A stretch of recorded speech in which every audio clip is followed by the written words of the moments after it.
The next presentation is our keynote address from Jack Lifton, co-chairman of the Critical Minerals Institute. The title of Jack's presentation is What are the Critical Metals? Welcome back, Jack. Thank you, John. And I'm going to talk today about the topic that's showing on the screen, the selection of critical minerals, metals, and materials by investors. What should you focus on? Well, the fact is, I refuse to have lists or talk about lists because I think the United Nations today has about 200 countries. That means there's a minimum of 200 lists. They're really not worth worrying about. The issue. Let's first define what we're talking about. All right, critical. I'm going to call this critical materials, and that's a collective noun for minerals, metals, and materials. It's too wordy to keep saying all three, but they are different. But I'll illustrate the differences. Okay, so we have a situation today where suddenly the word critical is the noun or adjective of the moment with regard to necessary materials. Keep in mind that something to be critical has, first of all, to be necessary, and it has to be if your goal is for your country to be independent of all other countries and to have secure supplies of these materials. That means that in your country at the moment, the supply is insufficient. So these are necessary but insufficiently supplied at this time. That equals critical. Okay. Now, there's been a lot of talk lately about deglobalization. And in fact, in my opinion, the reason that many materials, metals, and minerals are becoming known as critical ones is because the current era of WTO sponsored free trade is now coming to a close. We're, it is deglobalization, but uh, politicians prefer to call it decoupling because they really are afraid to say to the voters, especially in American election year, that we're deglobalizing. Because what happens when you deglobalize? Well, the United States is about to put a 100% tariff, for example, on Chinese cars. What does that mean? It means the prices of cars will go up and not down. So how this helps anybody, I don't know, but it does help keep the voters and who work in the automotive industry, I guess, in the United States, happy. Okay, let's take a look here at how we got here, and I want to emphasize something I know quite a bit about, which is the materials used in modern electronics and in modern magnetics. And those are primarily the rare earths, gallium, cobalt, and a few others that you're not aware of are in these. Here's a little history. I started out in the ultrapurification of materials commercially in the industry in 1962. At that time, the metal dysprosium had only the metal the oxide of dysprosium had only been available commercially for about 24 months. I was tasked with creating alloys of the materials germanium, arsenic, and tellurium. Now, I'm mentioning those in particular? Now, in 1962, quite frankly, I doubt that other than in school I'd ever heard of germanium. Arsenic, of course, I'd heard of, but we knew nothing about. And tellurium was a brand new one to me. Now, we didn't call those critical materials. We just they were scarce, hard to get, and just to tell you about tellurium, I wound up going down to Asarco in Amarillo, Texas, and to find out if I could buy 50 tons of tellurium. And the manager of that plant at the time said to me, well, if you'll buy 10,000 tons of copper, I can let you have 50 tons of tellurium. Well, I was just a kid, and that didn't sound very bright, smart to me, and I wasn't about to tell my manager that. But the fact was, they wouldn't even produce the material. In other words, by producing 10,000 tons of copper, they could produce up to 50 tons of tellurium, but they certainly couldn't produce the tellurium without producing the copper. Well, so we could still buy it, and it just we couldn't get a lot of it. The interesting thing was in 1964, I made the first solid state memory device. It was only 1 or 2 bytes, but we made it, and we put it on the shelf. I mean, it was nice, and nobody was particularly interested in it. And about 45 years later, I recall seeing that I think it was Sanyo had just introduced at that time the first SSD solid state uh, memory device for use in computers. And I called my former boss, who was then about 80, and I said to him, hey, look what they did, because it was done under a license in the company I work for. He said, 45 years, that's about the time it takes for something to go from the laboratory to a commonplace usage. Keep that in mind, because the issue today is selecting necessary materials and for two markets. One, the military. Two, the consumer market. Then they need to be selected for each country, not region, not global, not continent, for each country. Of course, uh, there are two countries, the gross national product of which equal about almost half of the world's economic product, and that is the United States first, and rapidly approaching that status, China second. So, what really matters in the selection of necessary materials is what we must have every day in our lives, and this is where I'm really uh, separating myself from the average commentator. Um, I don't really think we must have cell phones. I don't think we must have television sets. But the consumer market says that that is the case. Our military believes, or maybe they know, they need a lot of exotic devices. Weapons are still made from iron, steel, brass, you know, gun cotton. That they don't need exotic materials for the actual things that you use to hit people and blow them up. Okay, what they need are exotic materials for the control functions of those weapons. So that, for example, a modern destroyer, naval vessel, can use up to 3 tons or 4 tons of rare earth permanent magnets because it uses today direct drive. In other words, the shaft, the drive shaft on a warship is in fact the rotor of a giant electric motor, and that electric motor is a rare earth permanent magnet motor. Now, uh, that is a whole lot of rare earth permanent magnets. So uh, we're told that the F-35, this is a common trope, has 935 pounds of rare earth permanent magnets. Uh, I doubt that very much, but it has, because I think what they're weighing is the devices that use the magnets for as to control moving parts.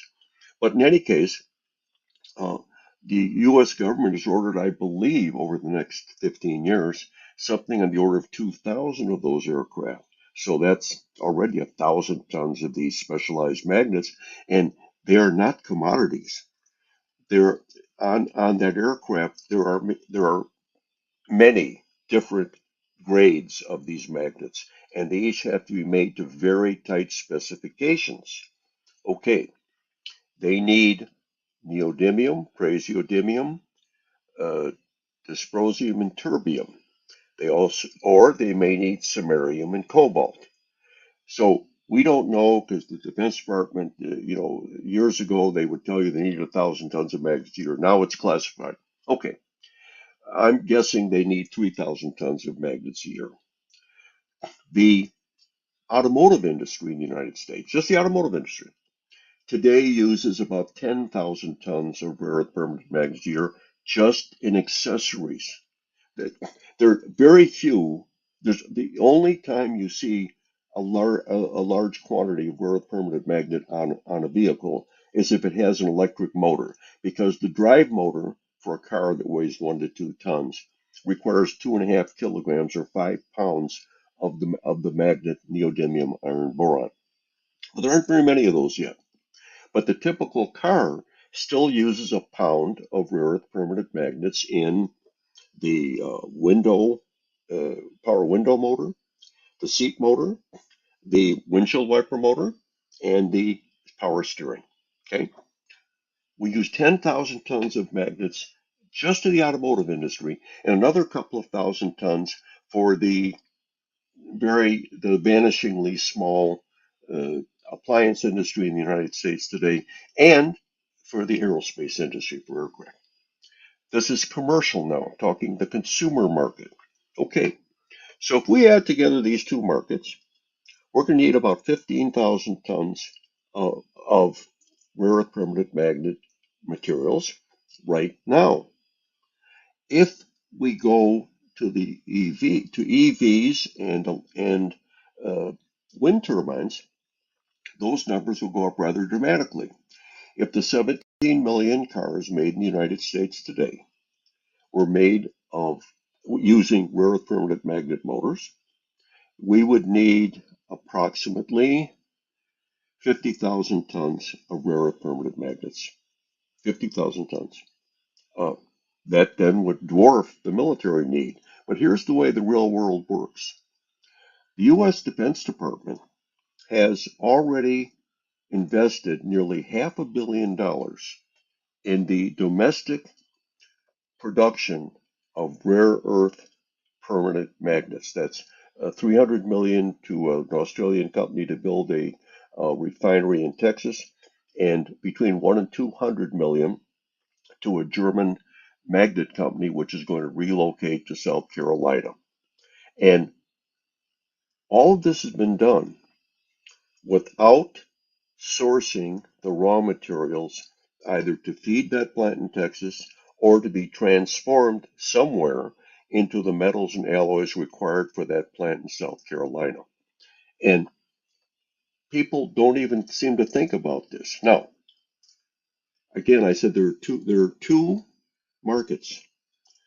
The military doesn't care about the consumer market. They are not funding the consumer market. So all that money they put into this is going to ensure that they can get their 3,000 tons of magnets that they consider critical for their needs. Okay, so the materials for those magnets are critical. In fact, they'll be critical metals, but they require critical minerals to be made. At this time in the United States, we have one in North America. We have one producing rare earth mine. That's the Mountain Pass mine in Riverside, California, Riverside County. And the entire production of that mine goes to China under contract. The Chinese company Shenghe Resources has purchased all of the mineral concentrates from that mine. I don't know for how long, but that's where they go.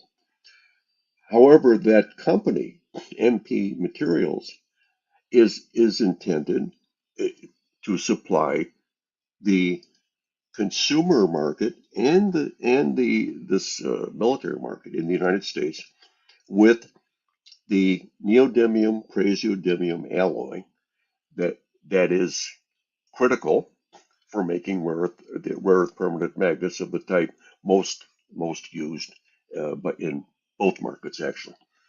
So what's critical here? Now I've just been babbling about rare earths. What's critical?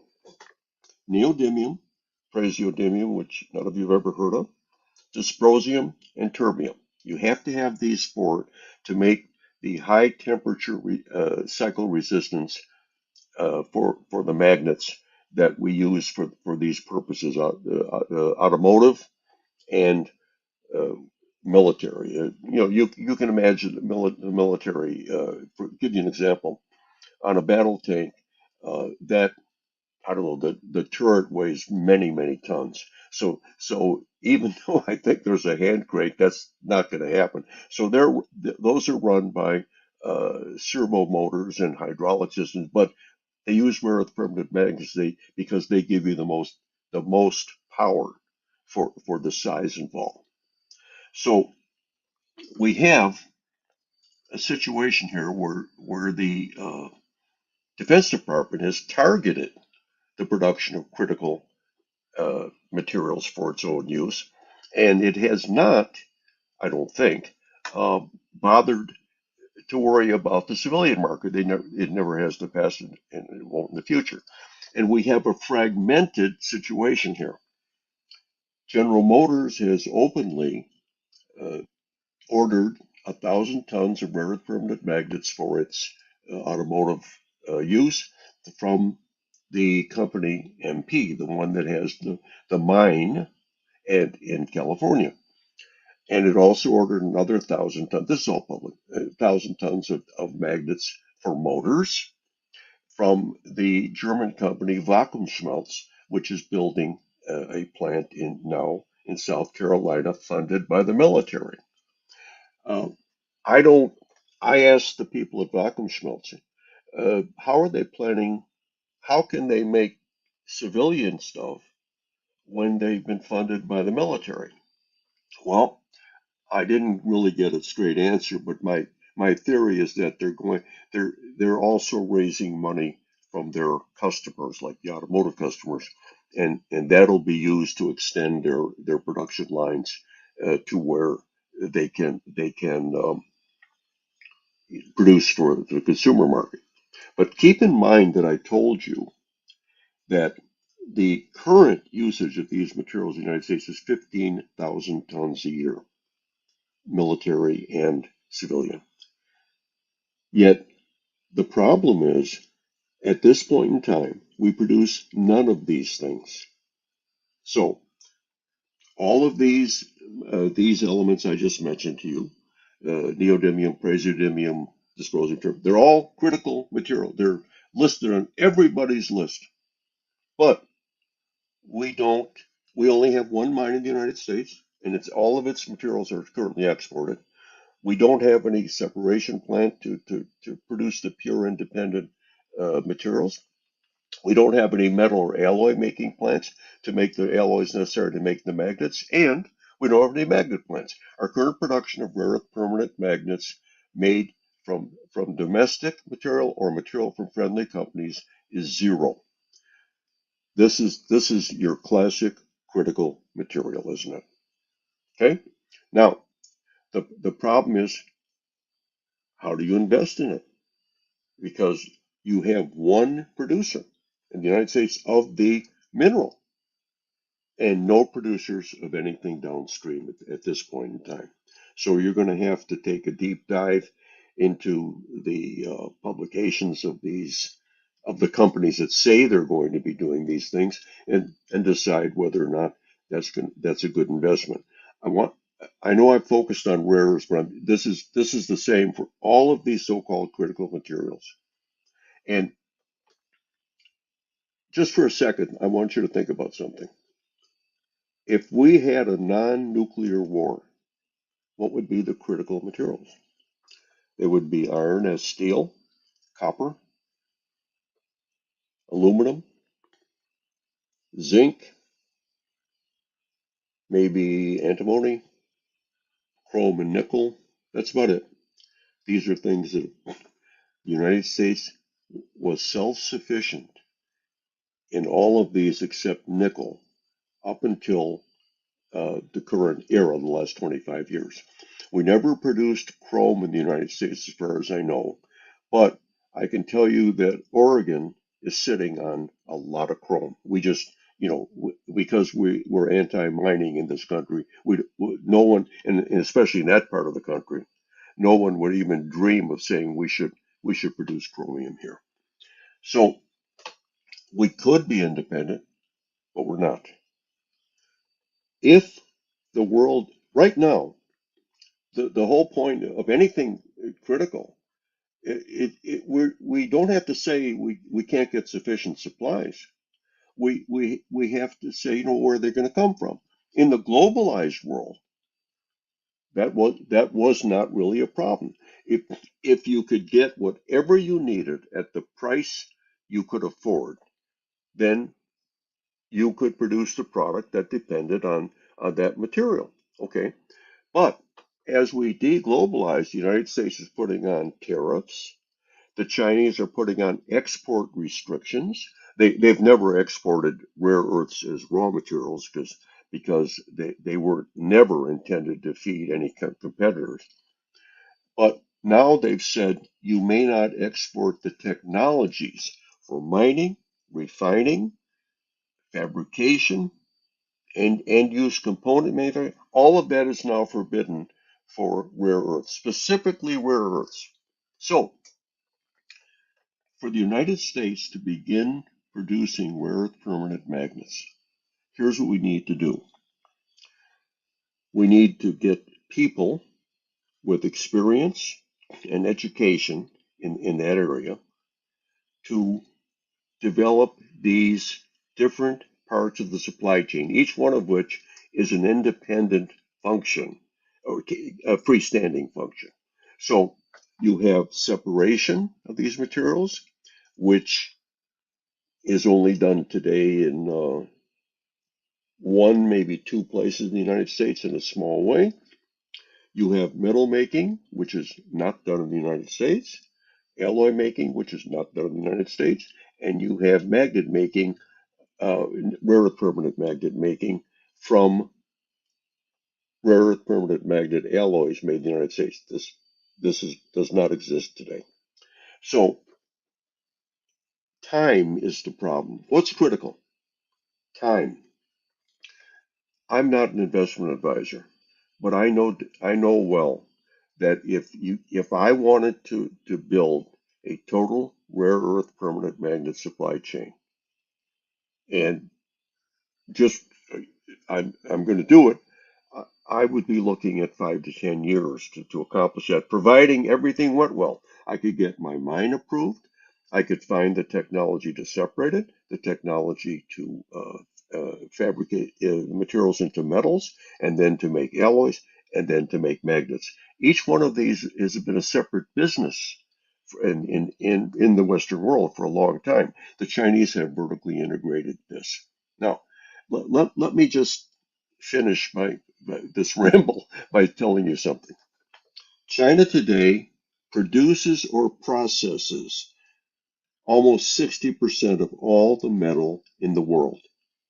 Now, in just steel, China produces 1 billion tons a year. I like to point out to people that the metal necessary to build the current United States Navy is produced almost daily in China. Copper, they're the world's largest copper processor. Aluminum, they're the world's largest aluminum producer. Now, China doesn't have enormous amounts of minerals. What it has is an enormous processing industry. And this is on purpose. China has a lot of iron, but they import a lot of iron. China has some copper, they import most of their copper. China has bauxite, but they import most of the bauxite. So the Chinese have developed not only their internal mines and gone all the way downstream to finished goods, consumer and military, all the way in China. They have the largest industry for all of these things in the world. And outside of China, they own mines all over the world, and they're currently in the process of looking and finding new ones. What's the purpose of that? It's that so that China has all the metals necessary for China 2025. And what's that? That is the independence of China in 10 key technology industries. Independence from the West and self-sufficiency. They won't need anything. That's their plan. And those include electric vehicles, chips, aircraft manufacturing, consumer electronics, military electronics, things like that. Okay, this is their focus.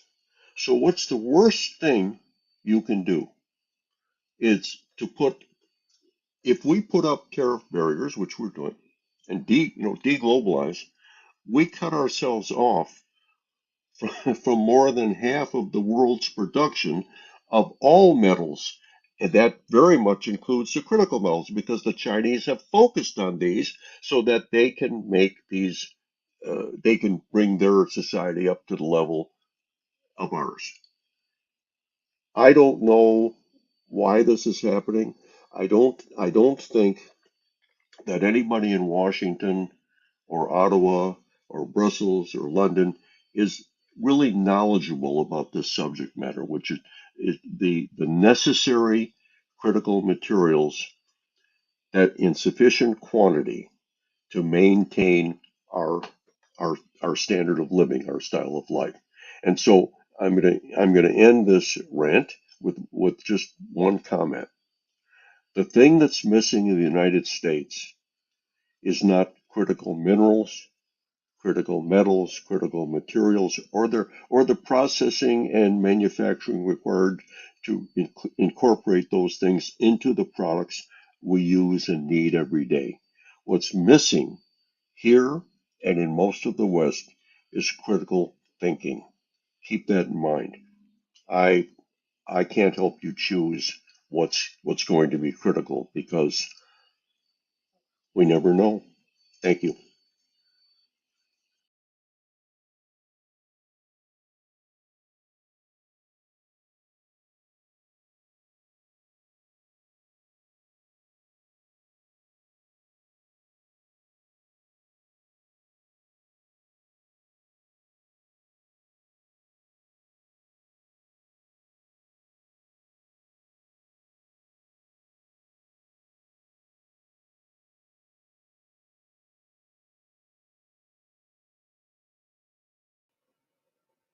Hello.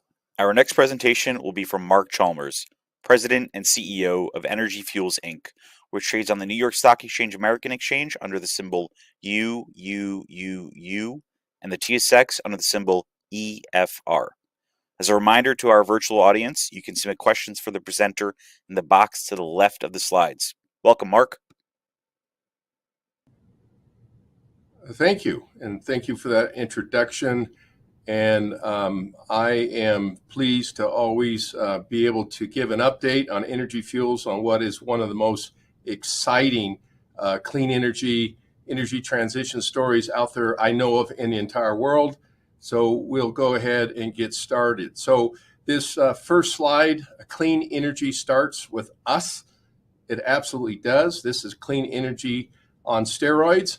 And this is a very pretty picture of some of the terrain that's not too far from the White Mesa Mill in Utah in San Juan County.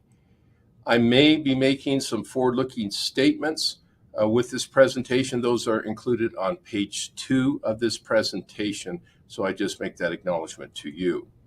So our company is like no other company that you'll hear a presentation from, because typically you'd invest in a uranium-only company, or you'd invest in a rare earth company. You might invest in a vanadium company that's all they do, single element focused on just one particular sector. And our company is a host of things that bolt on and centered around uranium. We have a long history of producing uranium. Our assets, I've been producing uranium this year for 48 years. Started in 70s, late 70s, 76.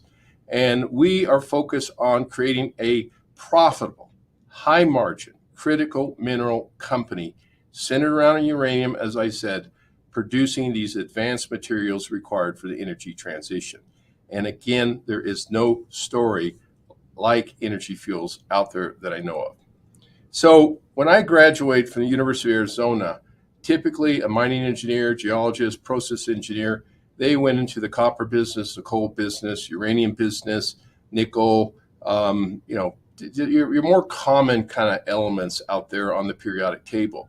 But over the last, particularly last 3, 4, 5 years, we start seeing the emergence of other elements that weren't even talked about when I was at the University of Arizona. Certainly, uranium and vanadium were talked about because they were being recovered at that point in time. But when you look at the rare earth elements, the lanthanide series, the neodymium, the praseodymium, dysprosium, terbium, these were elements that nobody even talked about, and now is looking to the future of energy transition. We've seen the same thing with lithium, cobalt, graphite, all elements that now are increasing attention for this energy transition. So our company is taking the elements that are mildly radioactive that we can deal with that others can't, and being able to process them at the White Mesa Mill in Utah to recover the uranium and also maximize the ability to recover these critical elements for energy transition. Now that provides some level of diversification, and you can see how brutal things can be in things like lithium or graphite, cobalt, even the rare earths. When the prices go up, everybody's stock does well, and the prices go down, you get punished. So this is a way that we're building this long-term sustainable future for our shareholders.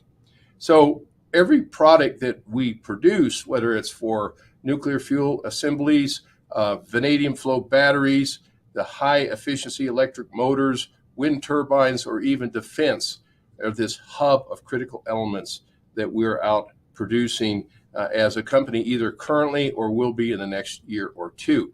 So when you look at our elements, they're all high value product lines. Again, uranium is our core business. And over the last 7 years, we produced 2/3 of the uranium produced in the United States. Over the last, say, 15 years, we produced about 1/3 of the uranium produced in the United States. Now, over that 15-year period, second only to Cameco Corporation's uranium production in the United States. So we know how to produce uranium. And between Cameco and Energy Fuels over that period of time, we produced about 85% of the uranium produced in the United States. Now, about 4 years ago, we entered into the rare earth sector as a bolt-on centered around uranium. And we did that because the best sources of rare earths contained uranium that we could monetize. We also have announced a couple of agreements for heavy mineral sands that also contain the rare earth elements, the monazite, and also have very significant value chain. And I'll talk about that more in the presentation.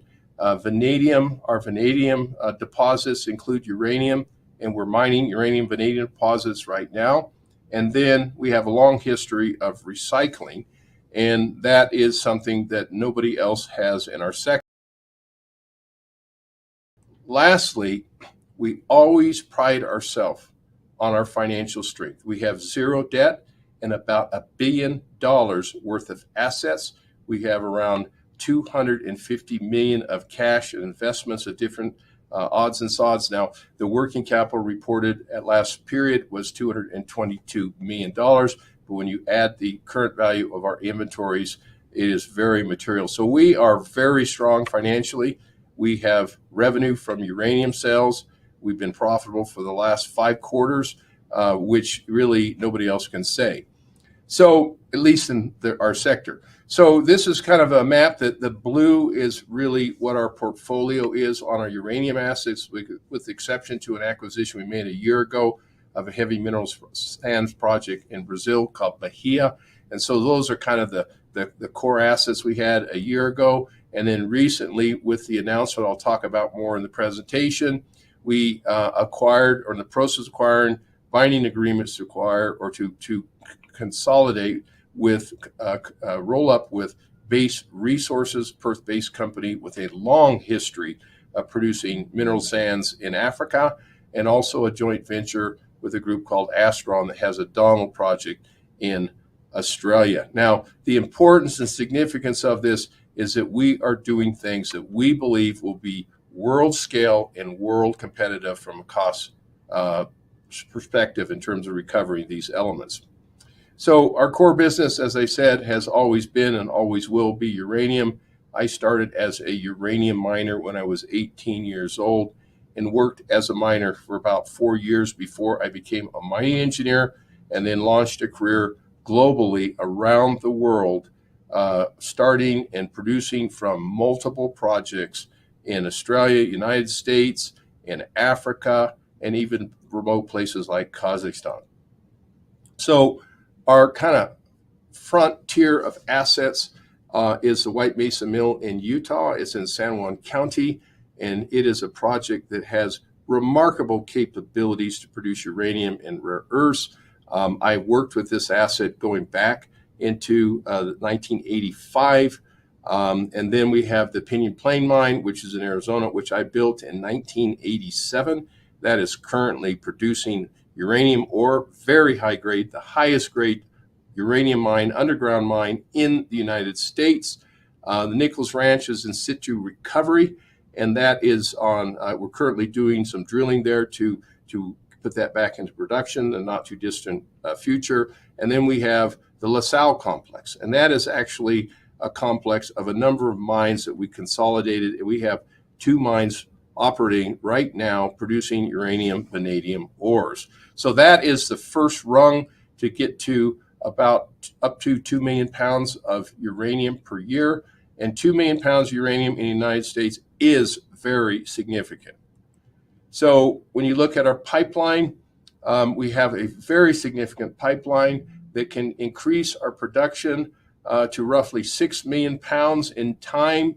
And that is the Sheep Mountain project in Wyoming that's fully permitted to mine in the ore there at Sheep Mountain. We've got the Henry Mountains Bullfrog project that we're taking steps to start permitting it. And then Roca Honda is a very large, high-grade underground mine in New Mexico. We also have a project called Whirlwind that is in Colorado that we're also getting ready for production. So no really other company has these advanced stage projects that are either permitted or being advanced like Energy Fuels. So with the Russian-Ukraine conflict going back a couple of years now, we signed some long-term contracts to start restarting our uranium production. And we have also sold some uranium to the U.S. government. The spot price uranium has continued to just trend upwards. It went up to about $106 a pound, retreated a bit. We did in the first quarter, we did sell some 100,000 pounds at $103 a pound, kind of opportunistically. And we sold about 200,000 pounds under long-term contracts. So the current outlook for uranium demand and production looking out has probably never looked better in the history of my career, being 48 years. And so we're very excited about the uranium space and the assets and the momentum we have. We will produce material quantities of uranium when others may struggle because it's hard to get these things up and running. So, but meanwhile, the rare earth production in the U.S., again, we see this as a bolt-on, not taking away from our uranium production. And a lot of people don't understand that. We're focused on monazite that has the highest grade light and heavy rare earths out there in the monazite mineral, which is known to be very superior in terms of the required elements for the high efficiency electric motors. And it contains uranium that we can monetize and thorium. And it is relatively low cost to mine and process if you can deal with the radionuclides. We have the only facility in the U.S. that can do that. And there are very limited facilities in the world right now, really just China, that could do this as well. So we are making great strides on the side. While I still believe we're the best valued uranium investment in the globe, just looking at our financials, just looking at the projects we have, and just looking at the uranium that we're currently producing will continue to produce as the prices continue to be solid and ramping up. And at the same time, we've got this rare earth opportunity that is growing in leaps and bounds as every day we make advances there.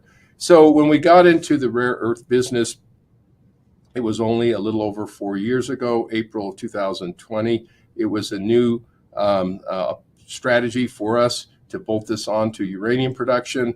And over the course of that short period of time, we started processing rare earths, monazite at the mill, making a carbonate, shipping that to Estonia.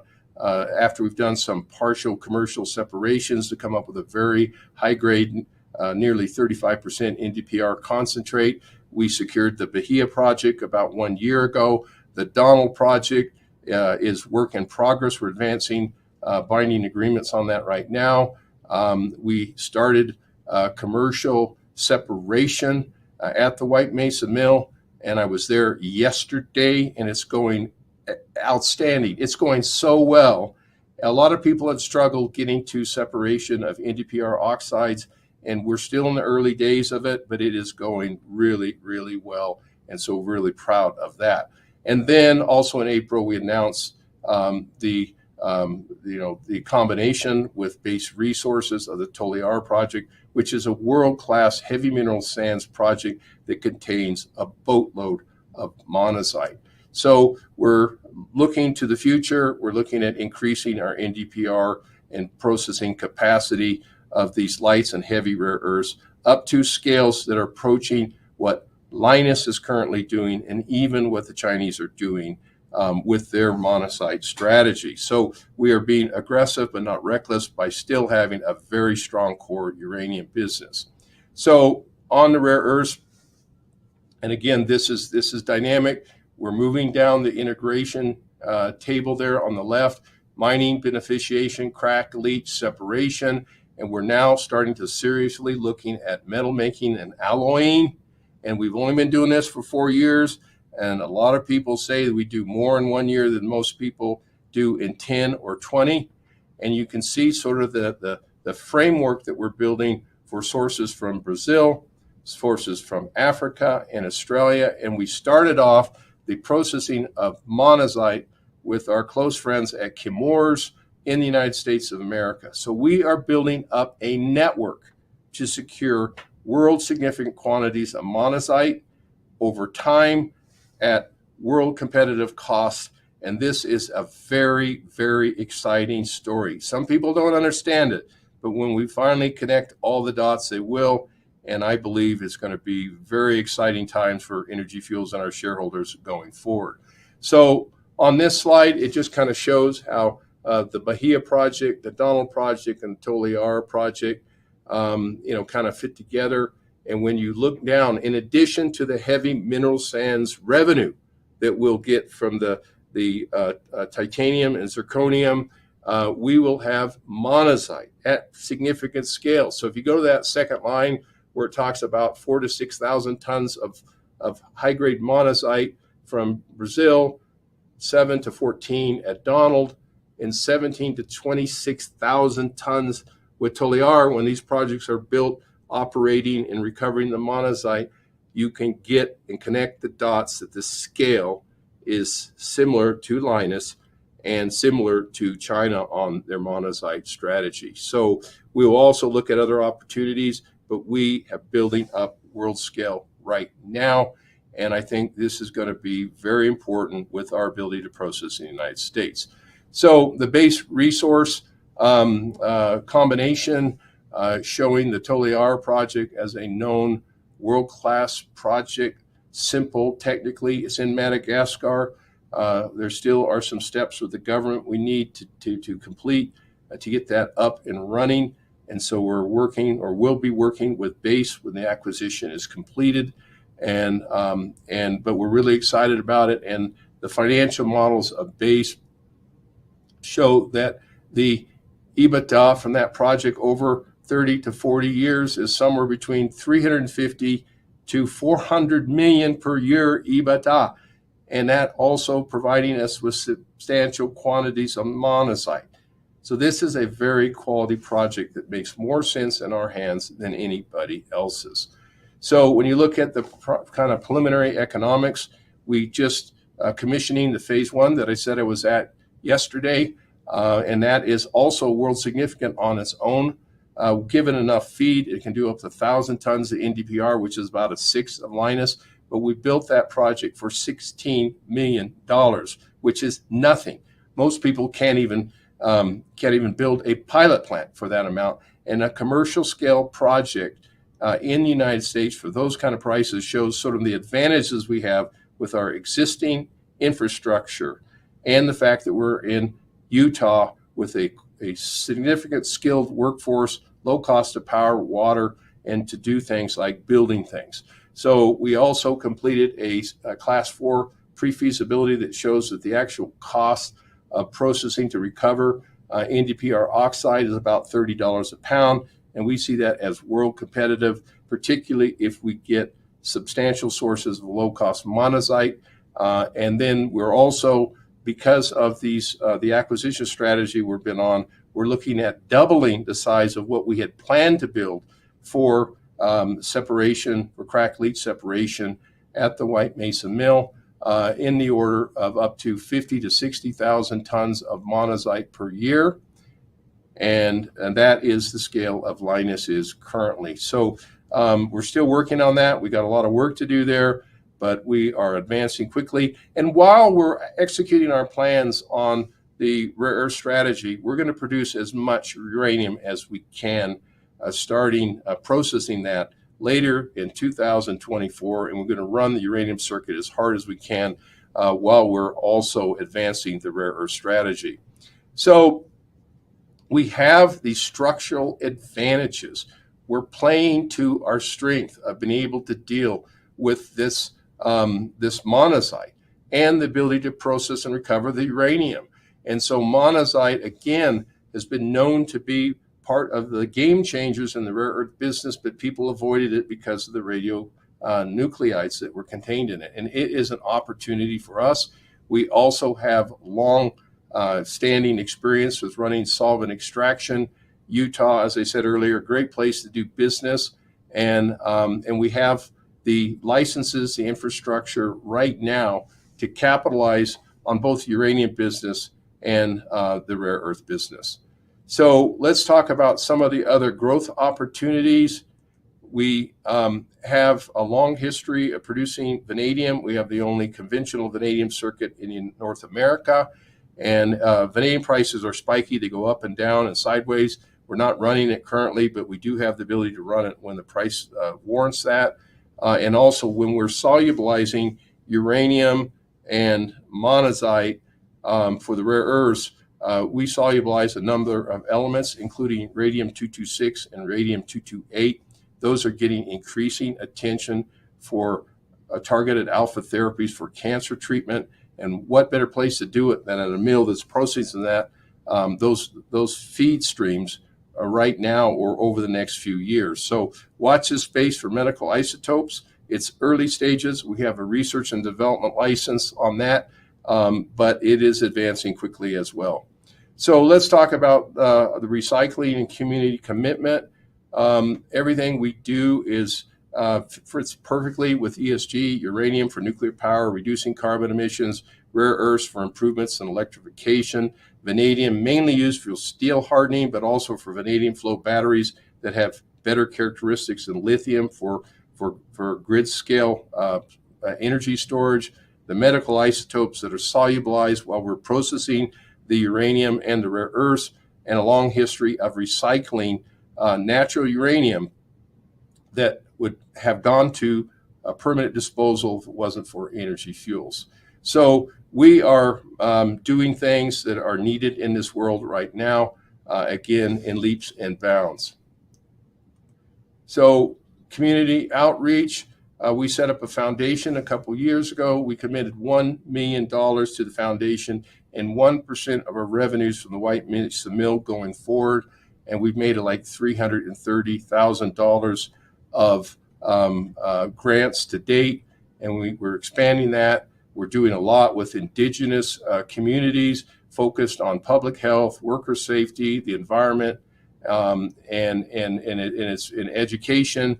So this is an area that we're spending more time on, more focus than we ever have. It's a changed world out there. You've got to engage the stakeholders. But as I said, we're making grants right now. We have a website for it, and it's really gaining some momentum. And if we achieve our plans, which we plan to achieve, these grants are going to increase in size and scale as we move forward.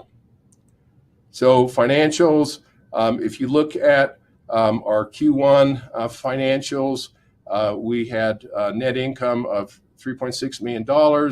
We sold 300,000 pounds of uranium with a gross margin of nearly $15 million.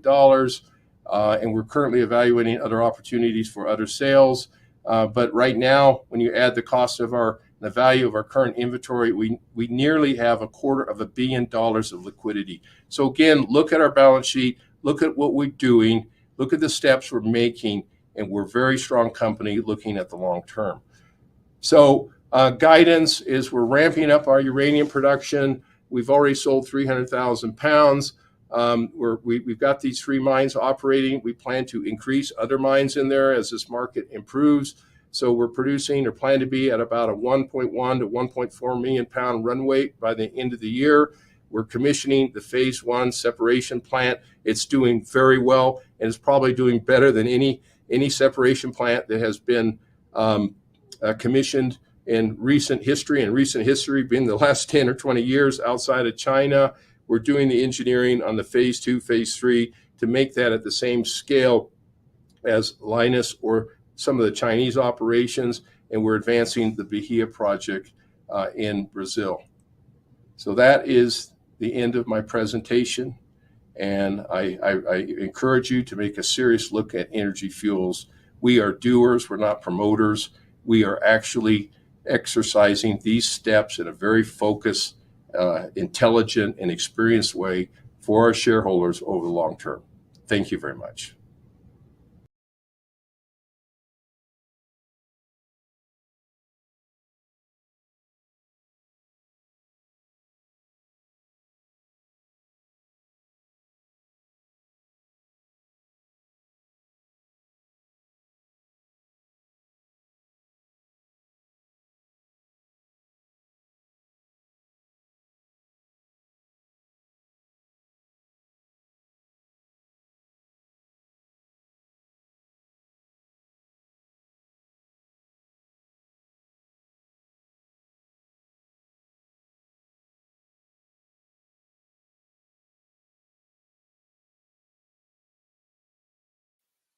Hello.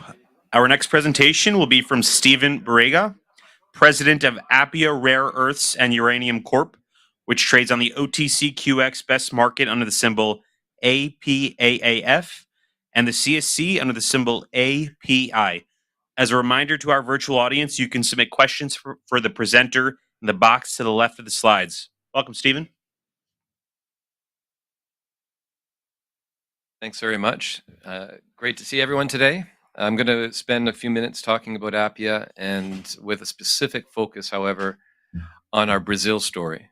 Appia has been around now for the better part of 15 years. And we're, as mentioned, publicly traded for the past 15 years.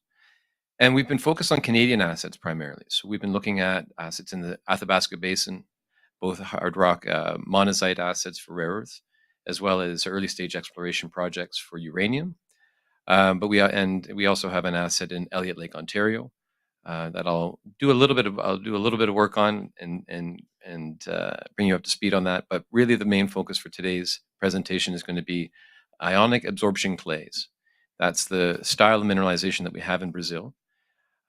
Forward-looking statements, of course, we always have to mention this as we start moving forward. I will be possibly making some forward-looking statements. So as I say, we have this ionic absorption clay material that is very quickly becoming a priority for the international processors. So you've just heard from Energy Fuels, from Mark. Prior to that, you heard from Jack Lifton. And that presentation was great because Jack is an advisor of ours, and he provided you with all the information you need to know as to why it's important to have an asset like an ionic absorption clay because of the need of heavy rare earths. Light rare earths, of course, you see quite a few of the hard rock assets coming closer to production around the world, but the heavy rare earth componentry of those targets, of those projects, are really the biggest question that needs to be answered. How do we produce enough heavy rare earths to supply the OEM market, to supply the need of DoD and the others within the US market, European market, Canadian marketplace? Ionic absorption clays are the structures that the Chinese have been mining very cost effectively for the past 40 years as a main source of their heavy rare earth componentry. Now we've identified that Brazil is very well endowed with these clays, and we're very fortunate to have acquired access up to 70% of a project area called the PCH. And I'm going to mention and bring you up to speed on some of those components. Quick strategic outlook. I mean, I don't want to spend too much time talking about the overall plans for the company, because I really want to focus on the details as to why PCH is going to develop tremendous value for this company. But as you can see, one of the biggest components that you'll see in the strategic outlook was monetizing our uranium assets to help finance the project down in Brazil and our other rare earth projects in northern Saskatchewan. 2 weeks ago, almost 3 weeks ago, we just announced an MOU on our Elliott Lake project for $75 million of cash into the company. That's a $25 million cash payment due at the end of October for 51% ownership of the project. And then with a bankable feasibility study and an additional $50 million cash payment, 100% ownership will be achieved. Uranium is a very important component to the conversation of clean energy, of our marketplace right now. Of course, it's a top concern for investors. The way in which we are looking at our uranium assets is the opportunity is for us to finance our Brazilian story in a very significant way by the sale of one of our uranium assets. We still have 4 more early stage exploration projects that we are moving forward with, and we'll be drilling in the summer as well. One last point, as you can see, we have about 137 million shares outstanding, about 145 million fully diluted. Today we're trading around 14 cents Canadian. We have about $2 million in the bank in cash. Here's a slide that I think is very important. You need to know the team that's behind these important assets. Operating in Brazil, whenever I have a conversation with a shareholder, a strategic potential investor, they ask, well, you're Canadian, you don't speak Portuguese, how are you going to survive in Brazil? Brazil is open for business. Brazil is an amazing place, amazing country, supportive of the mining sector, but you still need Brazilian support in country. So our partner on the ground is Antonio Vitor. He will remain a significant shareholder and owner of a portion of the PCH project. He's our country manager. We've just recently hired a new VP of exploration for Brazil, Andre Costa. Again, these are native Brazilians who understand the market and have spent the past 40 years working in the marketplace. All of our young geologists and support team, all Brazilian. So we have a separate team that works on the Canadian assets and a separate team that works on our Brazilian assets. Just to keep time in mind here, I'm just going to go, I might jump over some slides. But this gives you a general idea of where we're at. So we have northern Saskatchewan. We have hard rock monazite assets. So we just heard Mark Chalmers talking about monazite, the importance of monazite molecules. We have some of the highest grade monazite in the world, 80% pure monazite with 50% trio. That's total rare earth oxides. Well, I'm going to try and keep the jargon down as much as possible because I'm not a geologist and I try and keep it simple. But trio is something that we often talk about. So that total rare earth oxide, that componentry that we're all after. And then we get into slicing and dicing it. How much of it is of the important rare earths versus the less important rare earths versus the unimportant rare earths. We are all about magnet rare earths, permanent magnets. Light rare earths, NdPr, neodymium, praseodymium. Heavies, the terbium and the dysprosium. That's what we're after. So the PCH project, we have the right to acquire up to 70% of the project area with an investment of $10 million in the ground. Everything you'll see here in this presentation moving forward, we accomplished with $1 million USD in the ground, and we did it in 9 months. Biggest bang for the buck that I've ever experienced in my 20 years in this industry. So what we did is there was only about 10 claims, the southern claims that you see on this map. And then during the process of negotiations, we staked all the northern claims that you see here for a total land package of approximately 40,000 hectares across 22 claim blocks. As far as the accessibility, the mineability, I mentioned this, and I'm going to continue mentioning this over and over again. Goiás state is a mining state. It's the capital state of Brazil. Goiás has a very supportive state government and municipality. Goiás, the location where we are within the state is just outside of a city called Ipora. If you look at this map and you see the blank and center area, that's actually Teck Cominco's nickel mine or nickel project. There's Dundee Precious Metals within that area. Yamana Gold has a number of different project areas. In fact, Dundee Precious Metals is bringing 2 nickel mines online less than 40 kilometers away from us. So this is a mining jurisdiction, and mineability and the accessibility to projects can make or break the final decision to move towards a mine. So keeping that in the back of your mind as we move this forward. We just completed, as of March 1st, a mineral resource estimate, our maiden mineral resource estimate. We did so with SGS Canada. We wanted to be above reproach, so we used the best. We did so on 2 small target areas, Target 4 and the Bariti Zone, as outlined in this map. The total area is less than 500 hectares. The total project area is 40,000 hectares. Where we're finding the most enrichment within this ionic absorption clay is where the weathered granites appear. Those Ipora granites are weathered over the millennia, and they produce this clay. The processing that's applied to the clay is the magic sauce here. At the end of the day, you can process it more easily. I always have to be careful. It's not simple. Nothing is ever simple in mining. You can process it more easily than a hard rock in a more cost-competitive OpEx-CapEx componentry.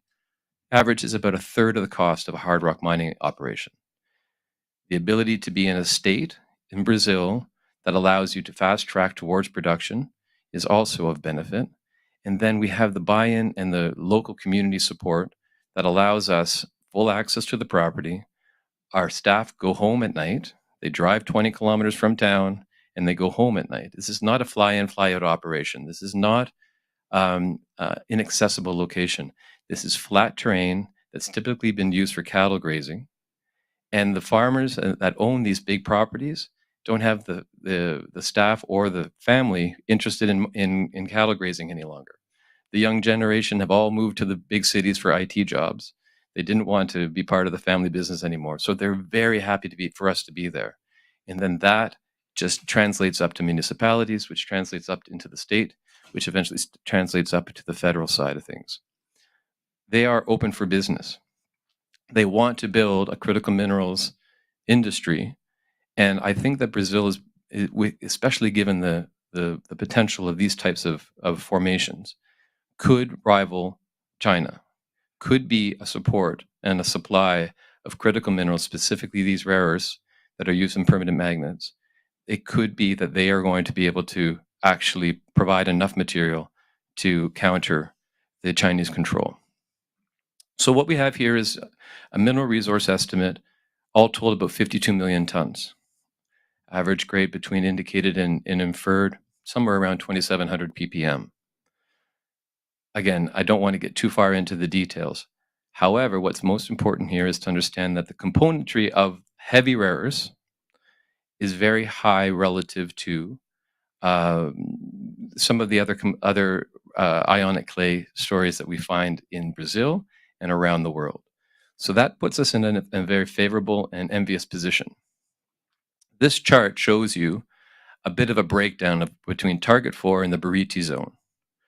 So this chart shows that there's a high-grade zone that has approximately 13 million tons at 7,300 ppm.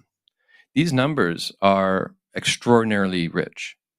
And the biggest thing that we've known, as we've been working on this project, it's only been now 10 months, we've learned a lot as we've gone. And the biggest question that was brought to our attention over the past few months has been, is it really ionic? Does it really possess that ability to use a simple solution of ammonium sulfate to desorb those ions from the outside of the molecule?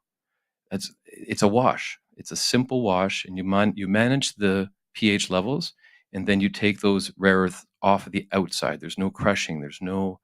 It's an earth moving process. That's the beauty of these clays. So about 2 weeks ago, we finally had our first absorption tests that were released, and we could confirm for the market, absolutely, we have an ionic clay structure. The characteristics of the clays are exactly as you would expect them. We are getting these great desorption results. However, we did find that some of the results that we had previously announced, we have material that's up to 9% trio, 94,000 ppm. Well, we realized that the desorptibility of that is not as good. And that means it's not ionic, it's primary mineralization. Nice problem to have, high-grade material. Let's not forget, we're talking about surface down 30 meters. We're not talking about hard rock. It's just from surface all the way down to approximately 30 meters in some cases. Average depth of material is 13.9 meters. And it's produced that level of resource. So we're very excited by the starting point that we established the bar very high. Now what we've done over the past 2 weeks is we've announced the identification of additional target areas. So as I mentioned previously, these granites, this Ipora granite, we specifically staked over top as much of that as we could in the region. So about just shy of 80% of our total claim block is overlain by that granite. So everywhere that granite is, we anticipate to see the same weathering process and additional material similar to what we found at Target 4. So what we see here in some of these, I'm just trying to get, here we go. So this map shows 4 new target areas that we've announced over the last 2 months, or 2 weeks, forgive me. All told, those 4 target areas have added 2,400 additional hectares of mineralized material that is exactly the same composition as we saw at Target 4. Now, we've only auger drilled it. We've only started the process of, we've done assaying, and now material are being sent to the labs for desorption testing. That's that next stage that allows for us to understand how much of those ions can be removed from the outside of the molecule. But as they say, that resource estimate, that extraordinary resource estimate on 52 million tons, that came from less than 500 hectares. We've just announced that we've identified 2,400 additional hectares on top of that. So the next few months, we're going to be testing desorbability on that material. Then we're going to be extending the existing size of the Target 4 area. We have extension zones to delineate. And then we're going to be moving towards a preliminary economic assessment, a PEA report on Target 4. We'll start to be able to drill out the other main 4 targets that we've identified. And as you can see from this map in particular, all of that pink area, that's the granites. So as you can see along the eastern boundary of this map, how much more material there is, how many more targets there could potentially be. We're focused on these 4 now, and we're very confident that we're going to be able to find additional targets to add to the list. We have a lot of work to do. It's early days yet, but the reality is that we are very, very fortunate to have staked what we did when we did, because all of the rest of the property now around us has been staked by closology plays. The numbers that we came out with, we knew that there was going to be a staking spree. We secured more than 3/4 of the area, so we were comfortable that we had the land package that we needed. This is just a strip log to try and give you an idea of the breakdown of the high quality of the material. So HREO, heavy rare earth oxide. You got Dy and Tb, that's dysprosium and terbium, and Nd and Pr, and these are in ppms. These numbers, for context, the ionic absorption clay structures in China that have been mined open and in situ had an average grade of somewhere around 1,000 ppm. As I've just shown you, our average grade is somewhere between 2,600 and 2,800 ppm on the material. This is showing this is just one example of a strip log off of the eastern boundary of one of our new target areas, and the level of heavy rare earth content is extraordinary. You might take a look at a video or an interview that Jack Lifton did with me a few weeks ago. It was a wonderful experience because he was the one telling everybody about the story, as opposed to me having to do this. It was the easiest interview I've ever had, because it was, you have one of the world's leaders on the planet saying, this is something special. So as I say, Jack's earlier presentation answered a lot of these questions and sort of set the playing field here for us. So this is just a summary of where we're at and what we think we're going to be able to accomplish. At the end of the day, we have 4 new targets. Those numbers will increase. We'll have additional targets without question that show the same characteristics as target 4 of the core area where our mineral resource estimate has been estimated. And we'll be expanding that mineral resource estimate as we move forward, and including some of the new target areas. Currently at 50 plus million tons, I think comfortably we'll be at 200 million tons quite easily as we move forward with these new target areas that exhibit the right characteristics as these ionic clays that we've identified. So as we move forward over the next few months here and throughout the summer, obviously working in a Brazilian environment, there's very few months where we can't actually work. It's a nice place to be, where you have the ability to work pretty much year round, except for a few rainy season months where you might down tool and catch up at the labs and in your sheds, etc., to catch up on paperwork. But we have an auger team that's out with the auger drill testing new targets constantly. We will be bringing additional RC rigs back to the table. We will infill at target 4 so that we can take some of that indicated and bring it into a higher confidence level as we move towards a PEA, a preliminary economic assessment, with an eventual goal of a PFS. Our goal of that preliminary feasibility study is going to be something that we would achieve sometime in the next 18 to 24 months. We're going to fast track this property, moving it forward towards a decision, a go, no-go decision on mining in a very short period of time. And in Brazil, you can do it. They have all the supports that you would expect and need in order to ensure that all those questions are answered properly on an international level. Environmental impact assessments all the way through to mining decisions are supported. And they have clear line of sight of how that is accomplished.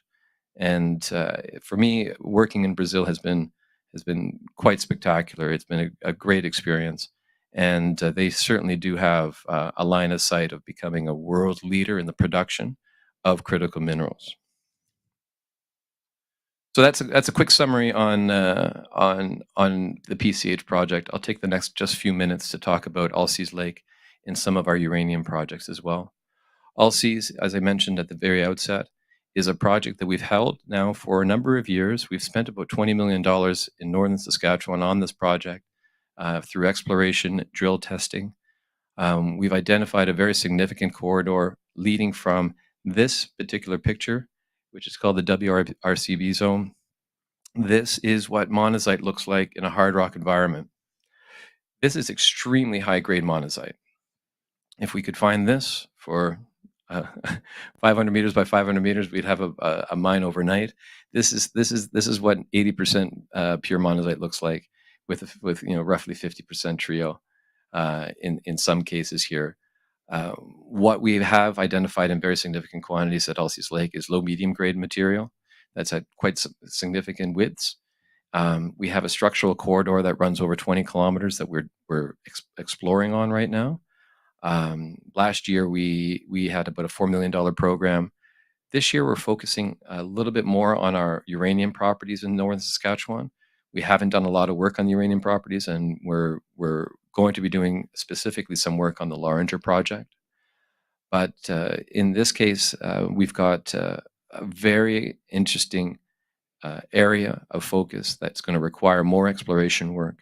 We have a full year-round camp that supports up to 35, 40 people in already operational. So we can support a very a significant work program and team up in northern Saskatchewan.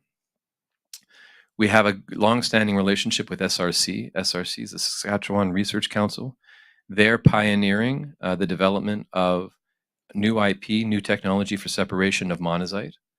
They're, of course, very interested in homegrown relationships. So the idea of Allseas Lake being in northern Saskatchewan and there being in Saskatoon, there's an obvious potential linkage for us to partner as we move forward towards development of a resource. And then there's the Loringer project. So the Loringer project is one of 4 early exploration uranium projects that we have. There's Loringer, East Side, North Wollaston, and the Other Side projects. This summer, we're going to be working on 2 in particular, Loringer and the East Side projects. We're going to have boots on the ground. We're contemplating a drill program that was supposed to happen this past winter. And the ice road didn't open up, unfortunately, due to weather. And we're going to be looking at the southern extent of that project area and drill testing some very exciting targets. And then we're going to be doing some ground truthing over on the East Side project area as well. Last but not least, as I mentioned at the outset, Elliott Lake, Ontario. Elliott Lake has historically been one of the only places in Canada that actually produced uranium and rare earths. We've held on to Elliott Lake since our inception, since our IPO. It was the main project for the company. And as I mentioned earlier, we've just signed an MOU for $75 million of a full sale on the project area. We'll have $75 million in cash and a 2% NSR on this. Elliott Lake is becoming very relevant again. With the uranium price the way it is, we think that the Elliott Lake district is in play again. And given the fact that there's a good mix of uranium as well as rare earths, we weren't surprised when we opened up the opportunity to the outside to take it on. There was quite a list of people who put their hat in the ring. So we're excited. Historic resource here is 199 million pounds. We brought 55 million pounds of that up into compliant 43101 resource estimates. So that's a quick snapshot of Appia. We're very much focused on bringing our Brazilian story forward. I think that the leveraging of dollar, the ability to spend $1 million and generate the amount of data and value that project, the PCH project, possesses is extraordinary. It's the likes of which I've never experienced before. So we are going to be very much committed to moving the PCH project forward, while not giving up or we have to still pay attention to our Canadian assets. So as I mentioned, we have 2 separate teams, and both teams are working concurrently in parallel. We don't stop on one to move to another. We have our Brazilian team working on the Brazilian assets, and we have our Canadian team working on the Canadian assets.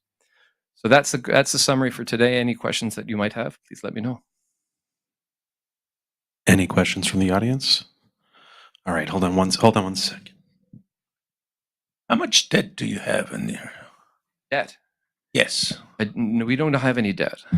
So let me understand this. You have 145 million shares at 13 cents, which is about $20 million, and now you just are selling.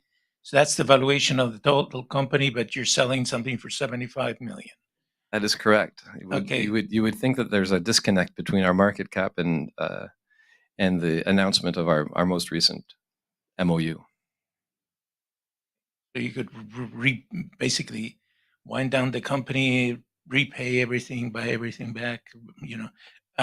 It's just, what do you attribute this disconnect, and what has been the history of Appia so far? I mean, So Appia had a market capitalization of just shy of $100 million 3 years ago. It's been a tough market, and it's been extremely frustrating to see how the market has reacted to our announcements on the Brazilian story. Since March 1st, we've put out some very important news, and the market hasn't reacted in a positive way. I think that's finally the sellers have exhausted their selling, and we've been happy to have our shareholders picking up this cheap stock whenever they could. There's a few things that have taken place. For example, in late September, Sprott ETF, the junior miners fund, at the end of the quarter, decided to sell 15 million shares of us. We were at 27, 28 cents at the time. On the first day of trading, we dropped down as low as 6 cents. That was on Friday between 1 o'clock and 4 o'clock. They dropped about 8 million shares. I spoke to them on the following Monday and asked why, and they said, "Well, at the end of the day, we are a billion-dollar fund, and your price had dropped to a point where, as a 10% holder, it didn't make sense for us to continue. The value of the position didn't make sense. Not that we didn't believe in the company any longer. It was just a dollars and cents decision." From that point on, from Monday through to the next week, we traded about 20 million shares. That was the most we had traded. We were a very tightly held company, so we didn't have a major float of trading that had been taking place. Since that time to today, we've traded about 82 million shares. It's about 70% of our float. So we are liquid. We've, I think, found a bottom. We have extremely exciting assets. We are moving forward on a variety of fronts. We have the possibility, it's an MOU, so the definitive agreement is not finalized. We have the possibility of a cash injection of somewhere in $75 million cash injection. And our dollars are very, very well spent in Brazil. And I can get extreme value out of each dollar I put down in the ground there. And the relationship that we have with our vendor and the agreement that we set up was very supportive of the company. It's $10 million in the ground. It wasn't $10 million in somebody's pocket to acquire that 70%. And we have a ROFR on the remaining. So at the end of the day, I think the company's very well positioned. I think it's been a tough market, of course, for rare earths. I think that the Chinese control of the pricing has impacted a lot of the juniors. But I don't believe that the level of or volume of available stock is there like it has. I think it's time that things are going to change. No, because we've been blacked out. That's been a biggest problem. We're blacked out, yeah. So we've had a constant flow of information. For the past 8 months, we are always putting out material information, and we have an internal policy that as long as there's material information known by the insiders, we're not allowed trading, buying or selling. I'm sorry? Once the information is out, then we have a 3-day blackout period following the news. But we've been putting out news every week and constantly working on material news for the past 8 months. So it's a frustrating position for insiders. All right, Stephen, sorry to interrupt. We are at our time. Thank you very much for your presentation. To the audience, we are taking a quick break right now, so we'll be back in the room at 3 o'clock, please, for our next presentation. Thank you.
You can submit questions for Murray in the box to the left of the slides. So welcome, Murray. Thank you, John. It's great to be here in person I was going to say sunny New York, but it's absolutely freezing outside. Well, it's inside, it's freezing. Outside, it's a little bit warmer, but it's raining. So yeah, thanks for having me here and also listening to me online. Uranium, elevate uranium. That means that we're into uranium. We're not distracted by other commodities. You don't need to be confused about whether we're in uranium or rare earths or anything else. We are in uranium, right? That is the hottest commodity on the planet at the moment. And I must admit, I've heard a few superlatives on a few previous announcers or presenters, and I'm not going to use near as many as them, but we are in uranium because there's a very good reason to be in uranium. But mind you, I've been in the company for 12 years, so I've ridden a few lows on the uranium price, and it's very nice to be having our time in the sun. So we've got 152 million pound of global resources in 2 jurisdictions. The first is Namibia, a country in Africa, 104 million pound there. Namibia's got a long history of uranium processing. We've got a pipeline of assets there from on that slide. You've got orange for exploration through light blue to the darker blue being resources, JORC resources. So a pipeline there, and then in 48 million pound of assets in Australia as well. So a good jurisdiction for mining, Australia is. Namibia is a fantastic jurisdiction with uranium mining. So the portfolio of assets, we're sitting in a country like Namibia that's got tier 1 assets. Rossing Uranium Mine's been there for 48 years. We've got the Husab project there, just developed recently. A number of other projects. We're aggressively drilling. We're probably the most aggressive company on the ASX for uranium. We've got 5 drill rigs working in Namibia. They drill from Monday to Friday. Each rig drills 5 holes per day. Right, so 5 holes by 5 rigs is 25 holes a day. Multiply that by 5, you're at 125 holes a week. Each of those holes costs $1,000 to drill. They're 28 meters deep. So it's inexpensive exploration and successful exploration. We've had 4 discoveries in 4 years from our team.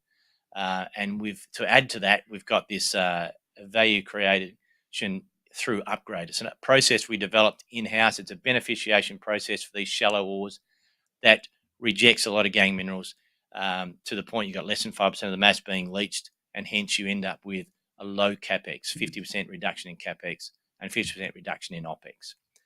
And what better time to be in the uranium industry? Nuclear is, we talk about nuclear and how much energy we need. And I was just talking before about how cold it was in here and how cold it was in Hong Kong. When your temperatures are set to 18 degrees inside, your energy consumption goes up. If you set them to 22 degrees inside, when we live comfortably, then you don't need as much energy. But that's not the reason why we're using so much energy. AI, third world countries coming into first world countries. There's a lot of reasons why we need energy. We all need more of it. And we want to turn our lights on at night when we go home. We want reliable baseload energy that's carbon free. If you don't have carbon free energy, then you've got a problem with the environment. So nuclear is not the answer because it's part of the energy mix. We will never say that we are the answer in nuclear, but nuclear is carbon free. It's high energy intensity. When you're looking at Manhattan, where do you put your solar panels? Where do you put your wind farms? You can't put them anywhere. Right? So you just don't have the land mass, and they're not reliable. So what we need is reliable baseload energy. That's what nuclear provides. And what we also know is that we don't supply enough uranium currently now for the demand from the reactors, and the number of reactors is increasing. So we have a supply-demand issue, a shortage of uranium. So how do you incentivize uranium production? The underlying commodity price has to rise. Well, that's what we're seeing. We're seeing the uranium price, as previously said, has gone to $106, retraced a little bit now. I like a bit of pullback. It's a good sign, and I think we'll run harder next run. But we're certainly, people have asked where we are in this cycle. If it's a 5-course meal, I don't think we've even finished the first course yet. We're a long way away from it. So if you feel like you might have missed out in the uranium cycle, you haven't missed out. Plenty of time to get into it. So we're all uranium companies are leveraged the uranium price, but we're leveraged the uranium price and leveraged to our activities. And as I said before, we're probably the most active uranium exploration company on the ASX, and probably the most active uranium company on the OTC. So Namibia. Why Namibia? It's a tier 1 uranium mining jurisdiction. Rossing uranium mine have been there since 1976, continuously operating. So 48 years of continuous operation, unlike other uranium areas around the world, gone into care and maintenance for various reasons. So it's operated for that period of time on low grade. So it demonstrates you can do that. They're down to 450 metres deep in their pit at about 320 ppm, still making money. So it demonstrates what can be done. Uranium in Namibia, there's been 3 mines developed over the last 16 years. Orano, big French company, Trikopy, project, Husab by the Chinese, which used to be Extract Resources I consulted to, and then also Langer Heinrich's Paladin's Langer Heinrich mine. So all those developed in the last 16 years, and then 2 mining licenses just been issued last December for Bannerman and Deep Yellow. So there's a history. It's going to happen, right? It's not like a woke country that won't allow you to develop uranium mines. This country does. And 2 generations of Namibians in 48 years that understand mining. They understand uranium. They're not scared of it. So that's important. So you know it's going to happen in there. We have the largest land position for nuclear fuels in the country. You add all those others up I just mentioned, combined, they're still less than us. So we have a large land position. We believe we can service it. As I said before, the costs of exploration are low. It's inexpensive exploration with drilling.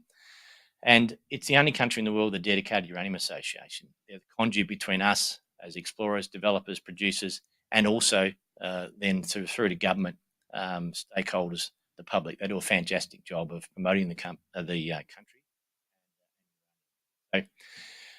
So what we have is an upgrade process that stands us out. And what we're looking for, upgrade works on calcrete-hosted deposits. So in Namibia, in the areas we've got in the central Longo area and down in the Namib area, we've identified paleochannels. Paleochannels are old river systems whereby uranium's leached. When the granites have weathered, they've released the uranium, it's run down through old river systems. When the conditions are right, it's reprecipitated. So it's secondary uranium. It's shallow. It's in old paleochannels now called, when they're now called, but they were called river systems back then. So they're all covered up. So what we need to go is go and find them. On this map, you can see that down the bottom right, there's a Namib area.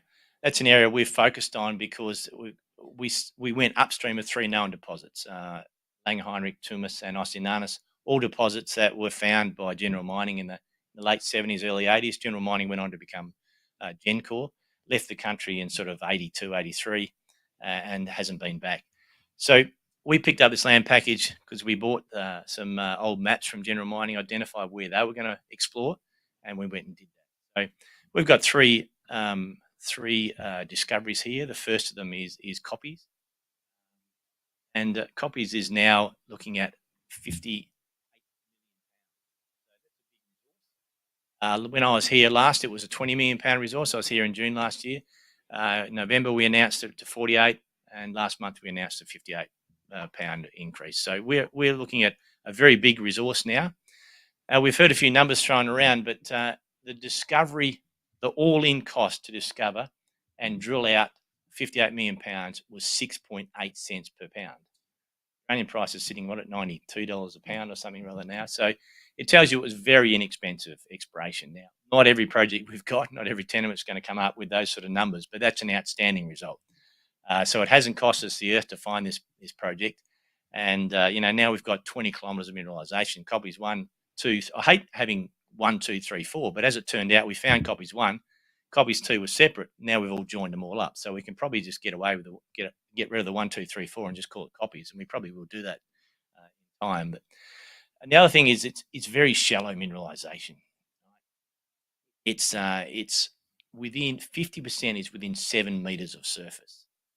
So someone suggested to me yesterday when I was at a meeting in Uptown, Midtown, they talked about putting a slide together with Athabasca Basin, and Arrow is probably one of the best deposits in the world. It starts at 350 metres, goes down to 650 metres.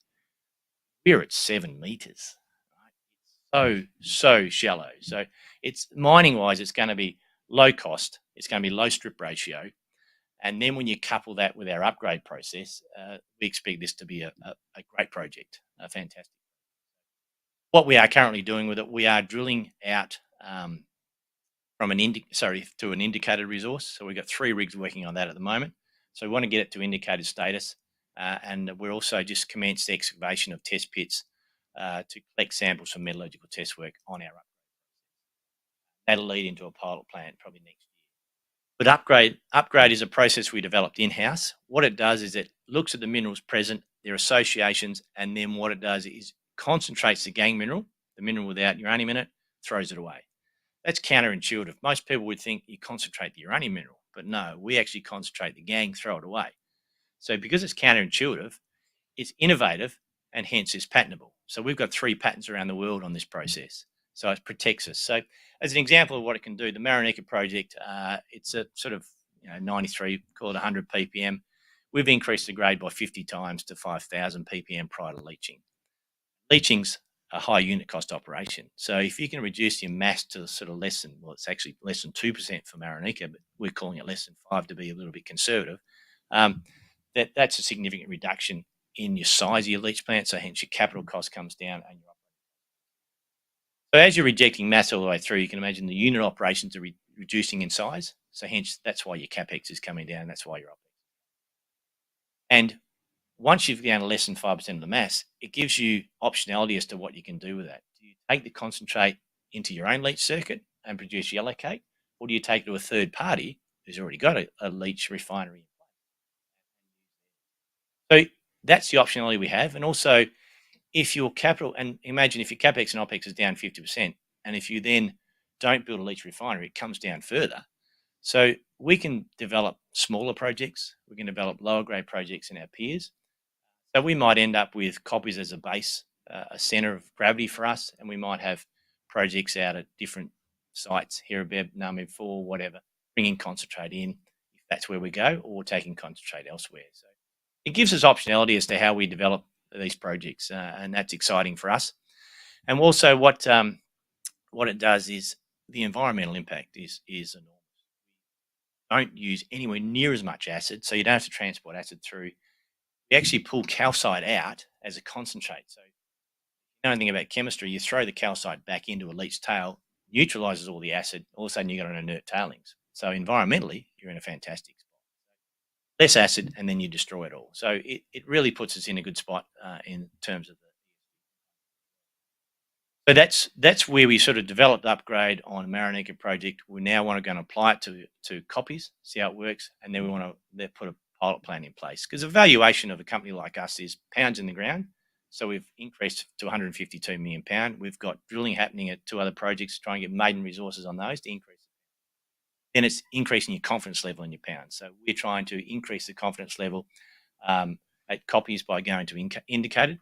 The other thing is proving our process. Once we prove it in a pilot plant, we think will add significant value to us. So up in the central Orongo area, we've got the Marinika project, and I've put on the map here the proximity to Rossing. It's only 60 kilometres from Marinika to Rossing. Rossing been there for 48 years. I'm sure they could take a concentrate of ours. And it's a project we developed upgrade on. It's another larger project, 61 million pounds, slightly bigger than Copies, but we only hold 75% of that. So Copies is our best project.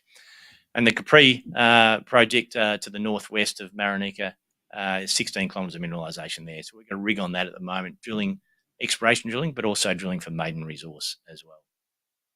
So the Marinika project, it's as I said, 61 million pound, 75% owned.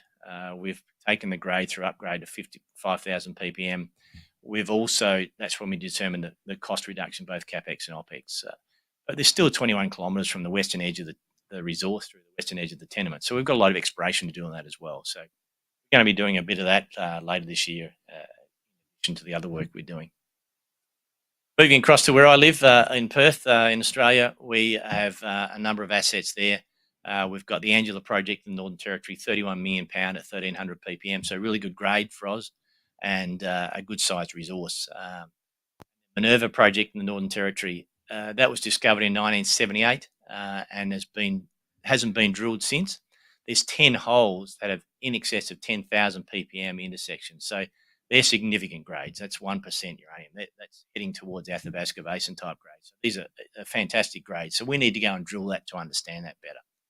So we're planning to do that later this year as part of our program. So news flow coming out of us over the next 6 to 12 months.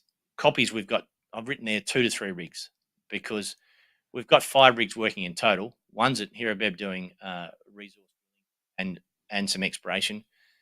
Next one is at Capri doing resource drilling and exploration. Then we've got 3 of them sitting at Copies doing indicator drilling. But we'll pull one of those rigs and maybe even 2 onto other projects for exploration wise.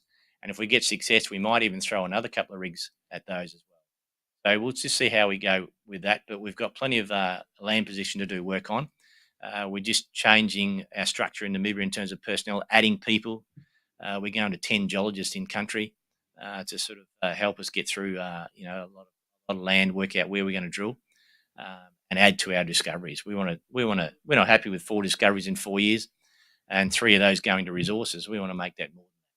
We think there's plenty of potential in Namibia to continue exploration success, and that's what we want to do. And then I've got down the bottom there the Angela and Minerva drilling. But going back to the metallurgical test work, we're looking at starting that program as soon as the samples have been collected. I think we'll finish excavation of the test pits this week. I was there about 4 weeks ago and saw lots of yellow carnotite, the colour of my tie, which is why I wear a yellow tie while I'm here, to demonstrate how beautiful carnotite is when you look at it. So we'll be getting samples into Perth shortly and doing some metallurgical test work on that to prove the upgrade. So corporately, small number of shares on issue for an ASX-listed company. No debt. I heard the question asked before, have you got any debt? Well, I'll put it on the slide. You don't need to ask me. We've got no debt, which is a good thing. And we've got cash in the bank. We're burning about 900,000 Aussie a month. So, 13.9 million at the end of March. Do your maths, and you're sort of looking at months of money left in the can. So that's a good position to be in. So I'm on a no deal roadshow. And you love the expression no deal roadshow, don't you? People have their own connotations around what that really means. So yeah, we're looking pretty good. We don't have a major shareholder. We've got a distribution of shareholders. We've got the Sprott ETF and the Global X ETF as our 2 majors, and skin in the game. I have a fair few shares in the company. As I said before, I've been at the helm for 12 years, so I've ridden the lows. And I'm very pleased to be saying that, we've built up a land position back in 2018. We started building up a land position in Namibia. We closed a transaction on the Australian assets in December of 2019. We haven't done much on that because 3 months later, the world went to shit, as you might recall. These went around. So we couldn't do much for 3 years. So we had to wait for that to pass. And now we're in a pretty good position, both cash-wise and project. Personnel in Australia, minimum number of directors is 3. We've got 3 on one of them. We've got 2 management executives on one of them. So we don't have lifestyle employees. We're not top heavy. We spend very little money on our executives. That's why we've got those black smiling faces in Namibia, all happy that we're drilling and spending money in country, and they're doing a great job of exploration for us. So we're very happy with their contribution. So just in summary then, we've got £152 million of assets. That's a big number across 2 jurisdictions. We're growing and continue to grow.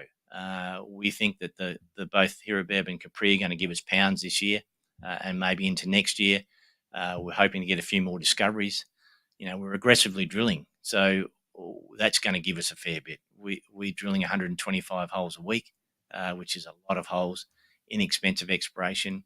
We've got value creation through application of upgraded process we developed in-house, patented. We know lowers the cost base, gives us optionality as to how we develop these projects.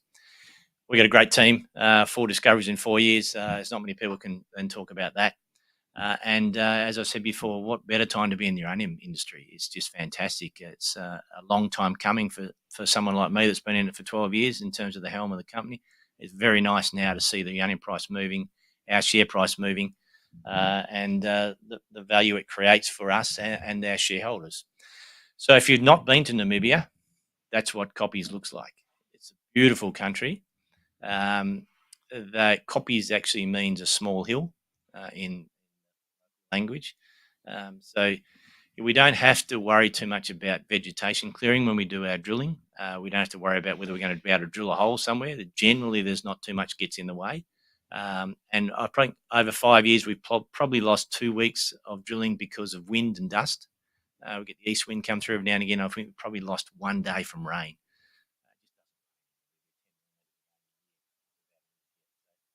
It's a great place to be for many reasons, and it's not all like that in Namibia. Up the north is Tosha, the national park. I've taken the kids there for a holiday when they were 9 and 10. Had an absolute. Thanks for listening to me, the people in the room, and thanks to all the people online at home. And if you've got any questions, I'm happy to answer them. Yeah, so we have just about 2 minutes left. Mine says 4.5. I thought I was running easily. So upgrade is patented. Would you consider licensing that? Yes, we would consider licensing it. Have you? Not yet. We've considered licensing it. We haven't pushed it very hard because we're using it for ourselves at the moment. Value it can add us and what we're doing. Haven't bothered pushing that.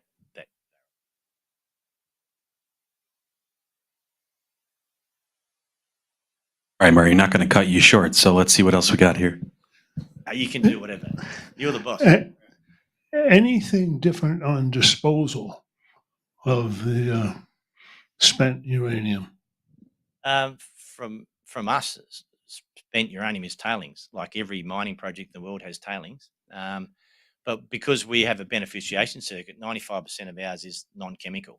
Right? There's less than 5% has a chemical attack. And as I said before, we can pull our side out and then throw it back in. So we ended up with an inert tailing. So our tailings or waste is much inert. So our process, all but one stage, produces a dewatered product or a waste that gets taken out to and could be co-disposed actually in the old pit. I think it's a pretty good process for waste generation and tailings. So it's probably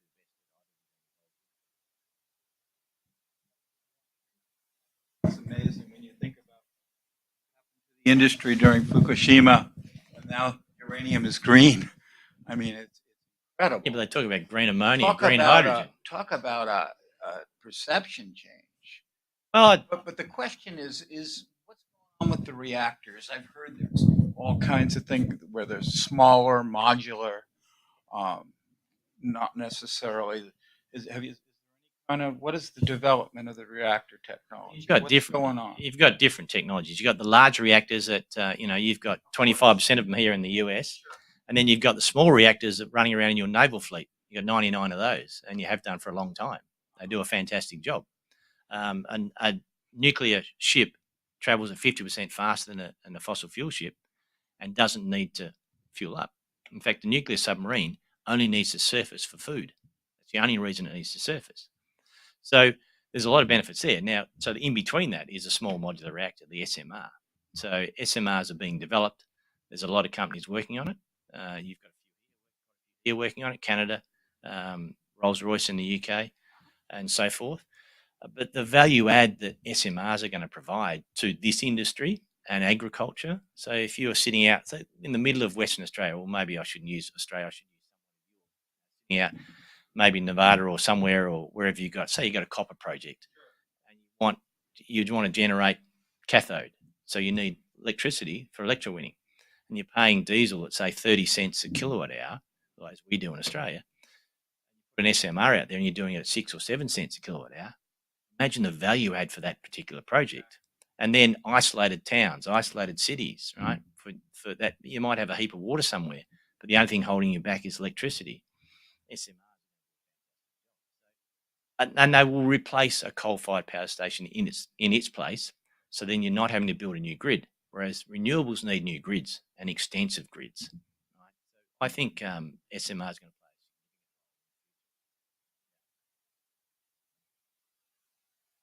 What about availability of personnel in Namibia?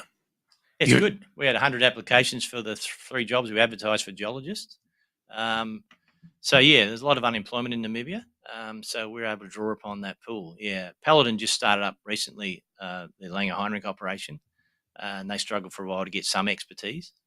But certainly geologists that we want, happy with the geologists we've got, and we're also able to get more. So we're about to put on our 10th geologist in the next. All right, Mari, thank you very much for your time. We are at the end of our presentation. Thank you.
Hello. Our next and last presentation today will be from Rick Trotman, President and CEO of Barksdale Resources Corp., which trades on the OTCQX Best Market under the symbol BRKCF and on the TSXV under the symbol BRO.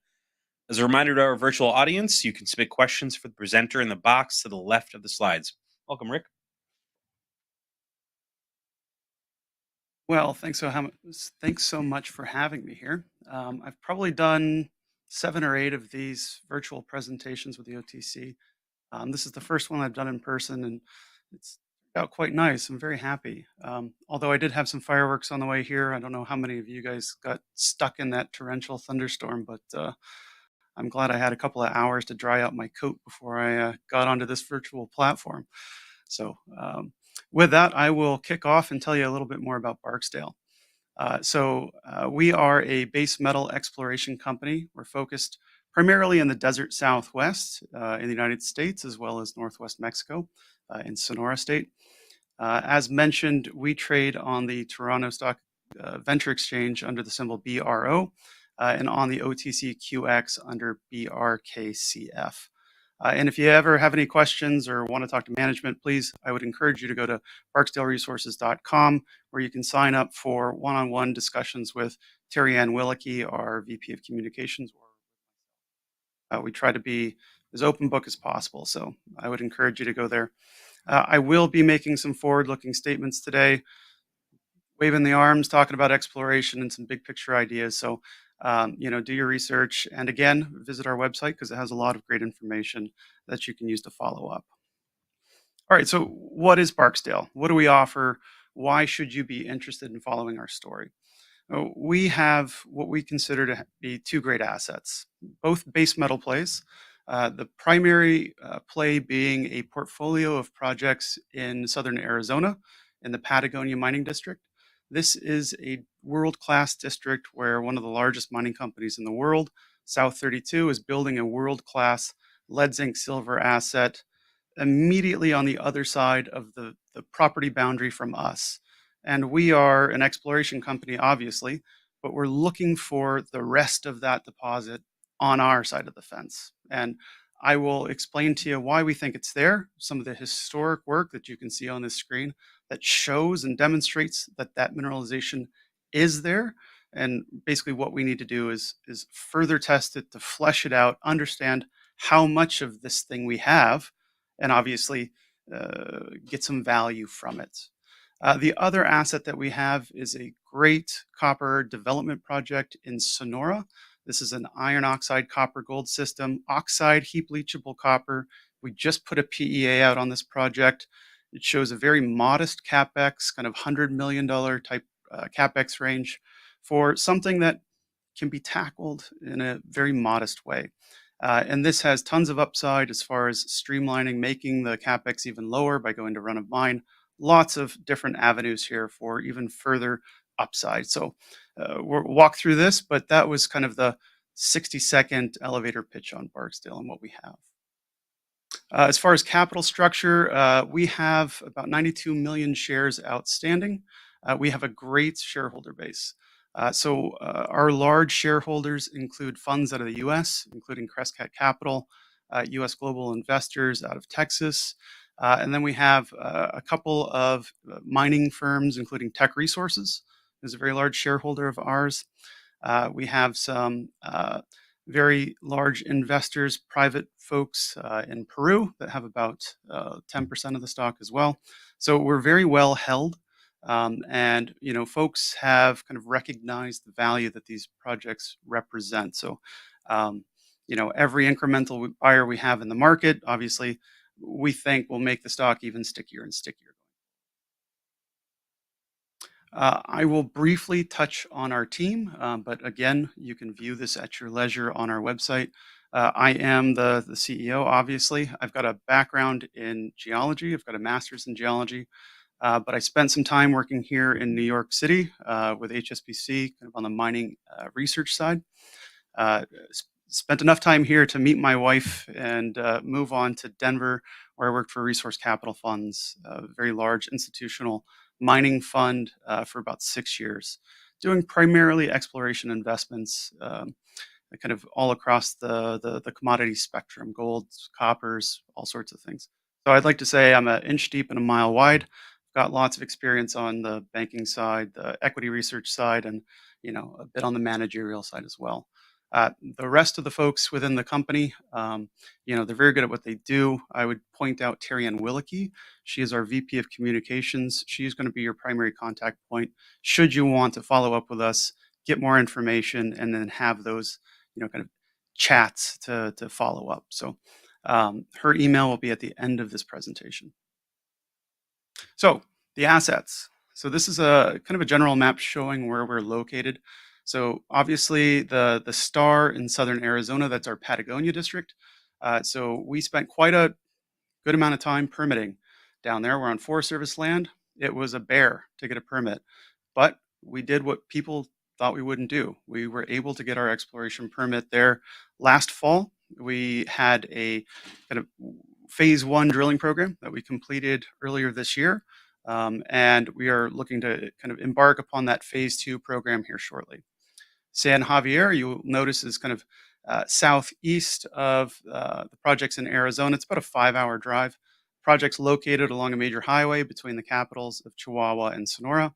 It's logistically very, very easy to access. You can see the highway from the top of the hill. And it's literally a deposit that, is kind of a green outcrop on the side of the highway. So very, very blessed in both projects as far as logistics are concerned. Helicopters, there's no, ice roads getting to our projects. We can work both of them year round, 365 days a year. So the Patagonia district, this is a map showing the 2 primary holders of property in this district. And like I said before, this is a world-class mineral district. There are some very significant porphyry copper deposits in this district that then on their flanks have some very, very large kind of CRD skarn deposits and vein deposits associated with them. So we control the properties in dark blue. We've done a series of deals with very large companies such as Rio Tinto, Tech Resources, etc. But the flagship asset that we have is called Sunnyside. And it sits in the center left of that collection of properties.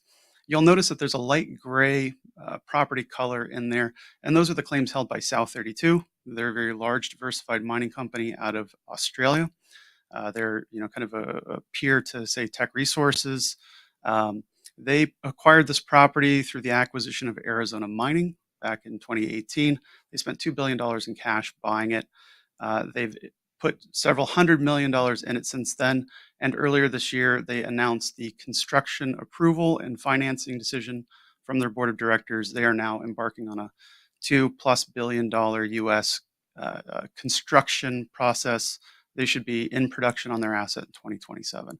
So all in all, by the time the lights turn on in the mill, there'll be about $5 billion of sunk capital in this district advancing the asset next door. And when I zoom in on our project, I think what you will take away from this slide, if nothing else, is that ore body, which is in the dark gray outline, that's the projection of this deep ore body to surface, it ends abruptly at our property boundary. That's, as you guys know, that's not what geology does, right? The ore bodies don't know where property boundaries sit. And the little black lines that you can see there are a couple of holes that were drilled in the 1980s by a company called Asarco, which at that time had all of these properties. And the results on the bottom left hand of the slide highlight some of the amazing intercepts that we have. So 17 meters of 17% combined lead zinc, 1.3% copper, and over 10 ounces per ton silver. That is in the same hole as 38 meters of 15% combined lead zinc, 0.2 copper, and 229 grams, a little over 7 ounces per ton silver. So this is a very significant intercept sitting next to a very world-class significant asset. And the resource of the asset next door is on the slides, 150 million tons of about 8% combined lead zinc with 2 ounces per ton silver. So you can see that the tenor of the mineralization that was encountered on our side of the fence back in the 1980s was significant. And that's important because the results that have come out of the neighboring asset, the high grade component of it, look very similar. And ultimately, same rocks, same deposit. So if I take a slice through the earth and I show you kind of a cartoon as to what this could look like, this is what it would be. So I'll draw your attention to the vertical blue line in the center of the slide. That's the property boundary between South 32 on the right and us on the left. The next thing that you'll probably notice is the big blue blob on the left, that big blue cloud of happiness. That's the Sunnyside porphyry. It's only been defined by probably 7 or 8 drill holes, but it's something that's most likely 500 million to 1 billion plus tons. The grades are, probably not the best in the world.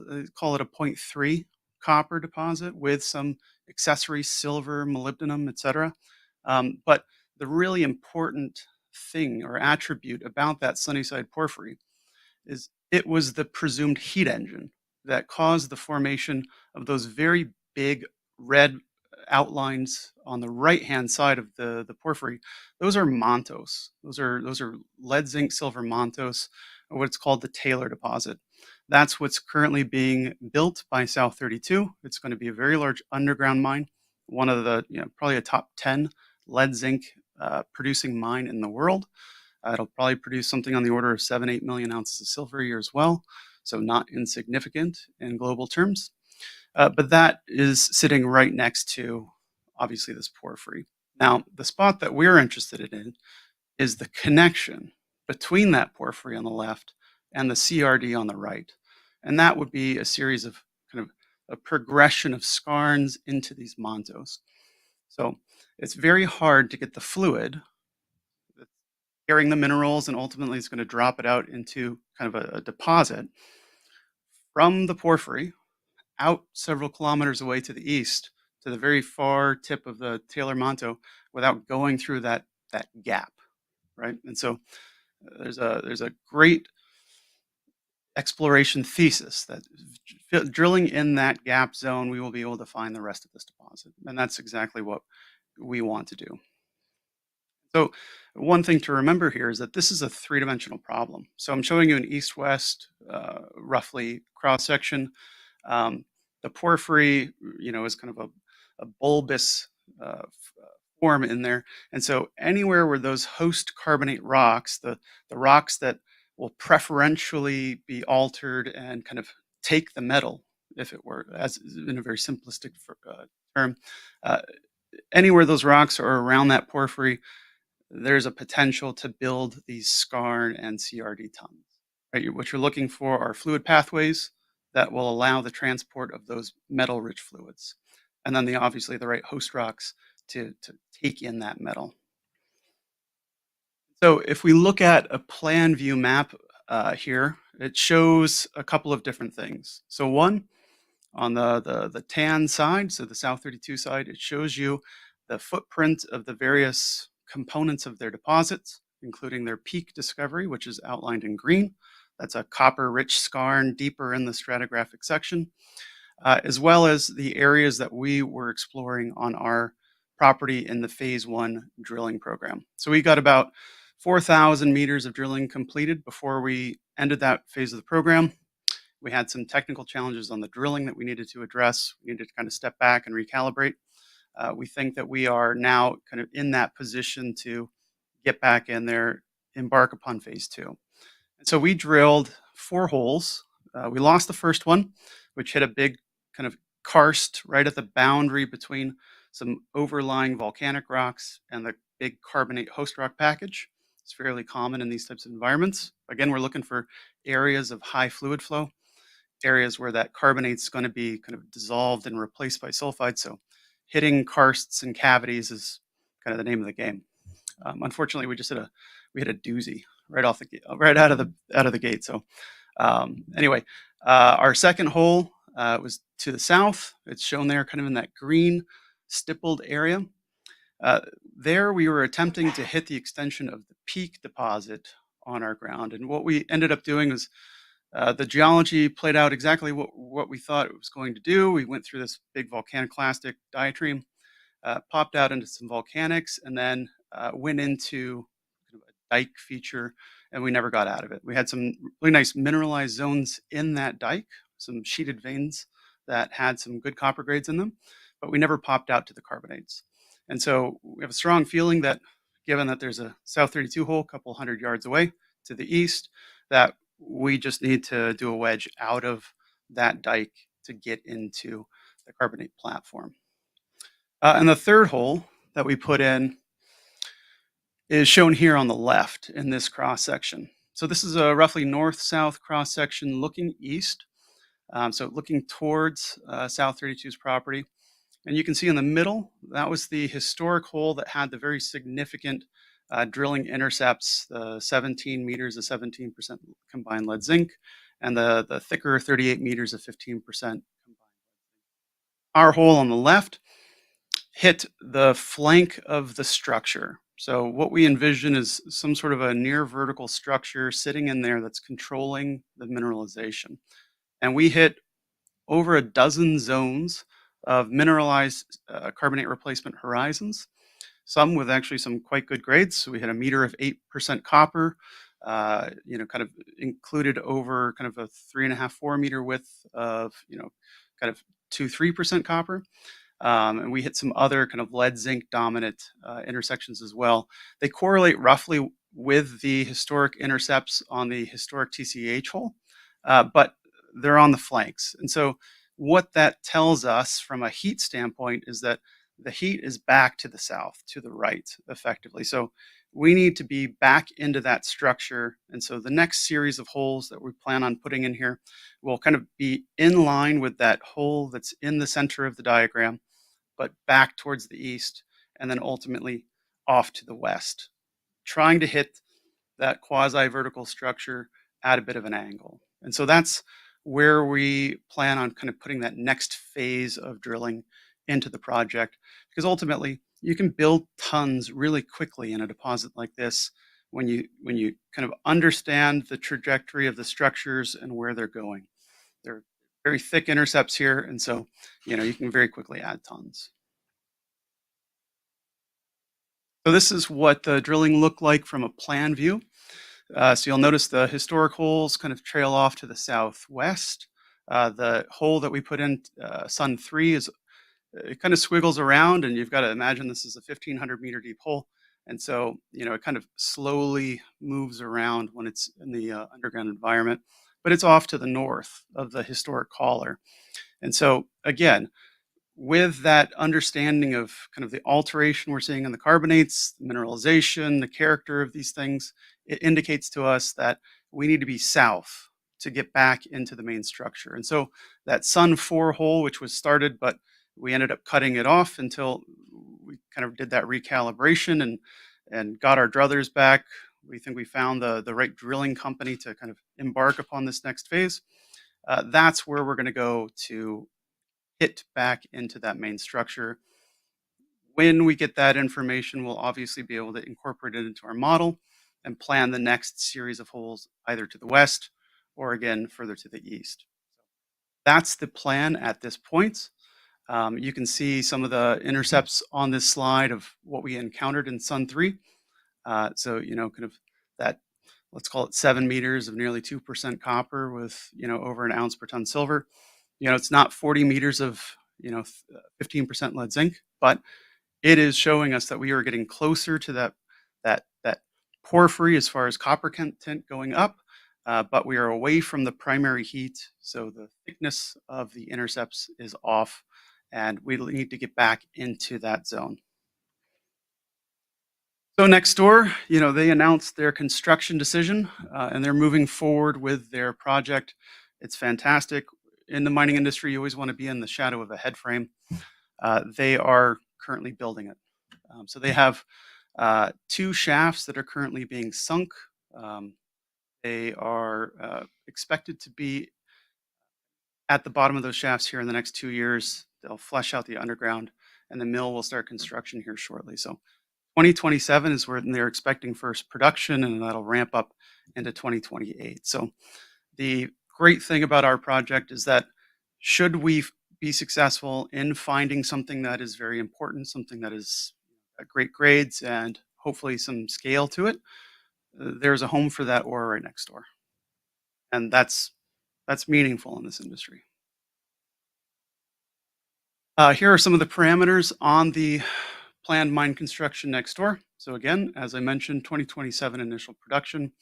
It's going to be a very long-lived big mine, but they're going to mine in bulk, and so the grades, they're going to be kind of moderate, I would call it. So kind of in that 8-9% combined lead zinc.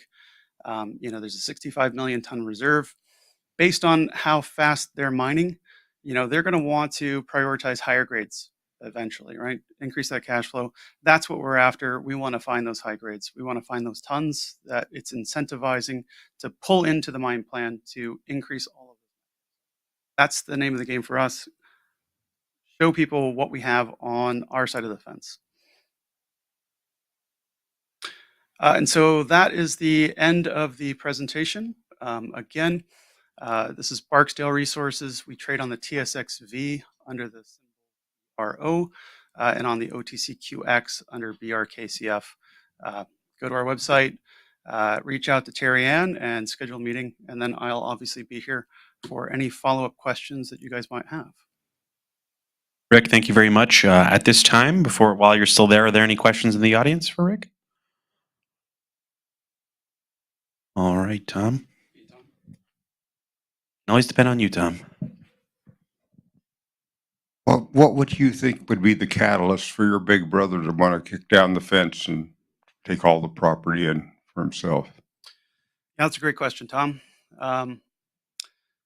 If I had to shine up my crystal ball and make forward-looking statements, I think it's going to have to come down to us showing that there's something important, right? It's us tagging into that high-grade zone, the extension of the Taylor deep sulfide zone, effectively, and showing that not only is there something there, but it's scalable, there's grade to it, and that, being a couple hundred meters away to the left, effectively, that there is potential there to kind of boost the economics at some point in their kind of immediate mind.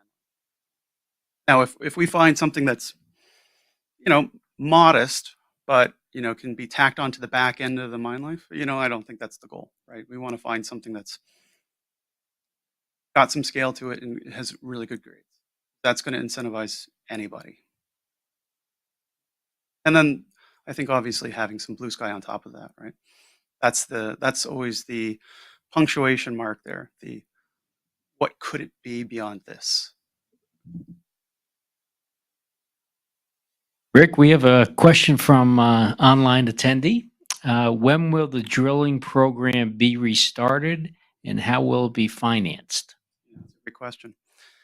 So when we shut down the drilling program last time, we just didn't feel like we had the best fit for the drillers. We tried to do a wedging program where you put a pilot hole, a mother hole, and then you wedge off of it to kind of do these shorter, kind of steered holes into the ore body. And that program did not go well. Getting the hole down, that we got to target, but when we endeavored to do the wedges, the driller just couldn't execute. We got 4 wedges stuck in a hole, and kind of sterilize that hole to a certain extent. So we had to live with the realization we're going to drill another deep hole. That's when we pulled the plug. We needed to recalibrate, find that right group, and refine our strategy, because we don't want to just keep drilling long holes from top to bottom. We want to really be able to do the wedging. We think that we've solved that first component with the driller, and that was probably one of the most important. So we've got it kind of narrowed down to 2 horses. It's going to come down to availability and things of that nature as to which one we choose. Then on the other side of that coin, it's going to come down to financing and bringing in those right group or groups to kind of push us along. And what we have historically done is try to find big groups like TAC, Osisko Development back in the day. Some of our other big sponsors that are long-term sticky shareholders. And that's what we've been doing the past couple of months, is trying to find those groups that are willing and able to be sticky to kind of get us through this next phase. So I would suggest that that's going to play out here in the short term. Go out on too many forward-looking statements here, but I would say it's going to be addressed in the short term, and we hope to be drilling this summer. All right, Rick, thank you very much for your time. Thank you. Great presentation.